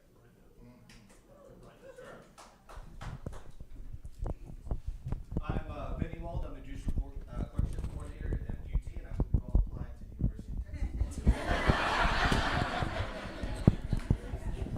Hello, I'm Michelle Kahani. I'm an employment law attorney. I do not judge other mock trial competitions or have any involvement with law schools, but I encourage every one of you all to go to law school. It will be a shame if you all don't apply. Dennis Lee, I practice here in the Dallas Metroplex around the state. I do primarily family law, and I went to Tulane, so I don't have a dog in this fight. I'm Jim Young. I'm a lawyer, arbitrator, mediator, and professor. I've been around a while, and I've been judging in this competition for many years as well. And you're fabulous. Just fabulous. Megan David, Dallas trial lawyer. I've been involved in mock trial one way or the other for 19 years, and I've judged this tournament for, I think this is my 15th year. It's one of my favorite things to do. I've never judged the final round, so I'm very happy to be here. Even though it's a Saturday night at the courthouse, y'all were fabulous, and you're better than a lot of practicing attorneys. So. My name is Hope Thompson. I am a last year law student down the street at UNT, and UNT would be lucky to have all of you. You did a fantastic job. You guys are really proud of me. Already being recruited.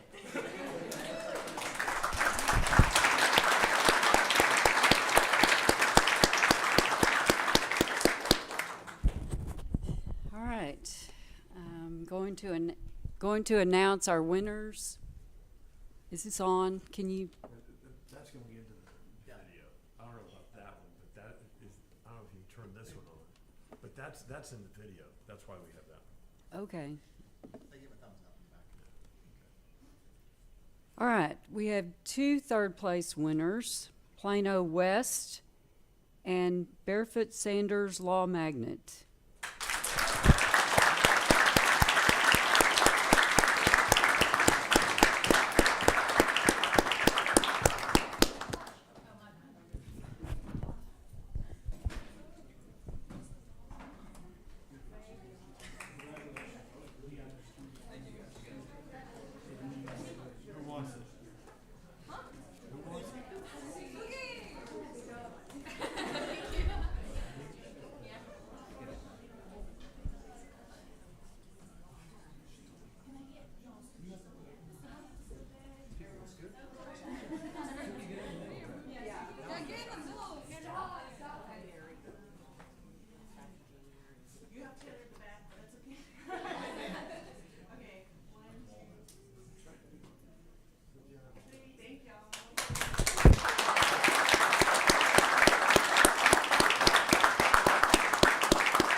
second place winner is Uplift North Hills.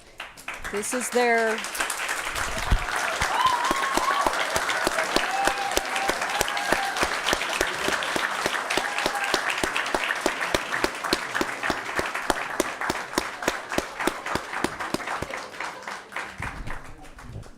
and this is Uplift North Hills' third year competing in the competition.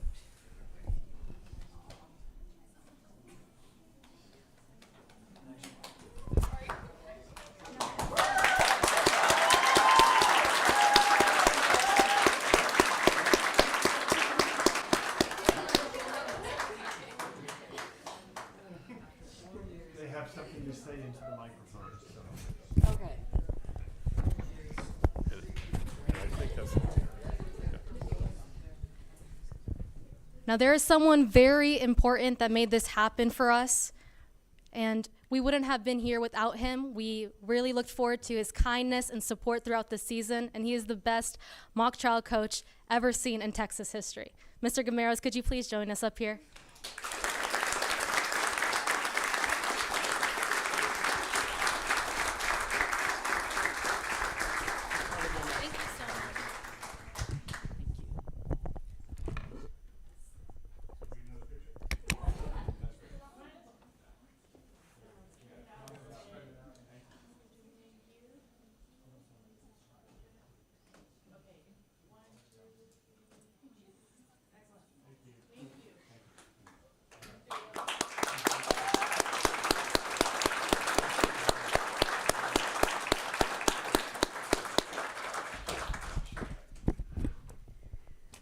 Our first place winner is Frisco CTE.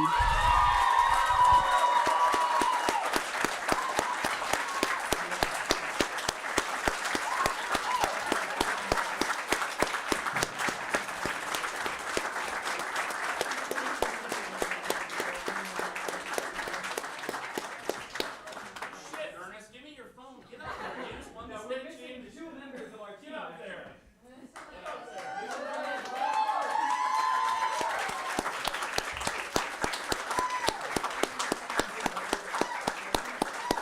Ernest, is this iPhone 1?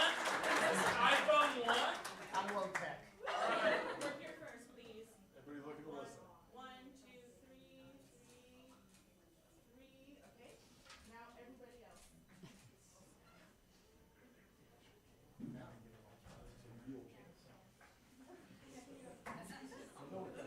All right, let's get our alternates in here in the future. Yes.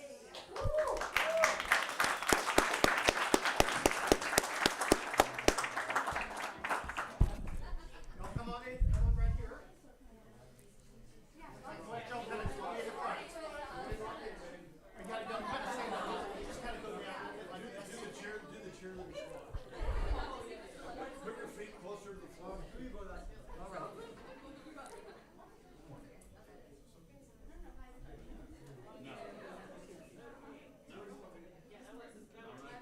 I'm the coach's friend. I'm doing what I want to. You move. Excellent.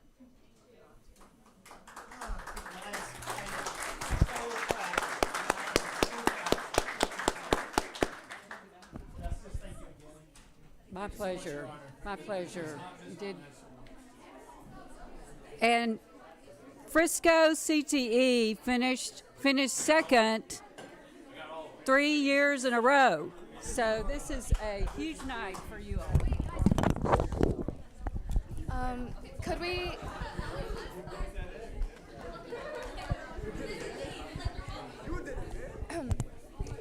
So we would also like to say a few words.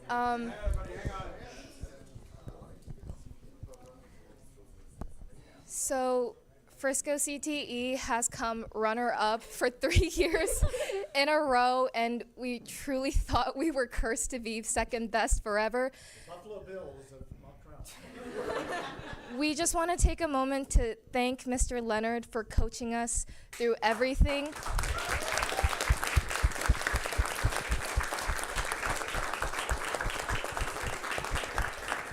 And we just want to thank you for never doubting us and always giving us the confidence we need to get to where we need to be. Amen. It was an easy job.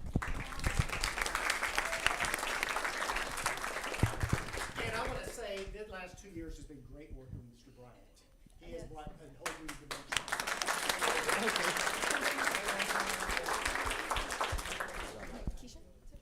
Hello, Mr. Bryant, our new coach these 2 years, our very own expert on criminal cases. I'm so happy that you left the FBI to come with us, to come teach us.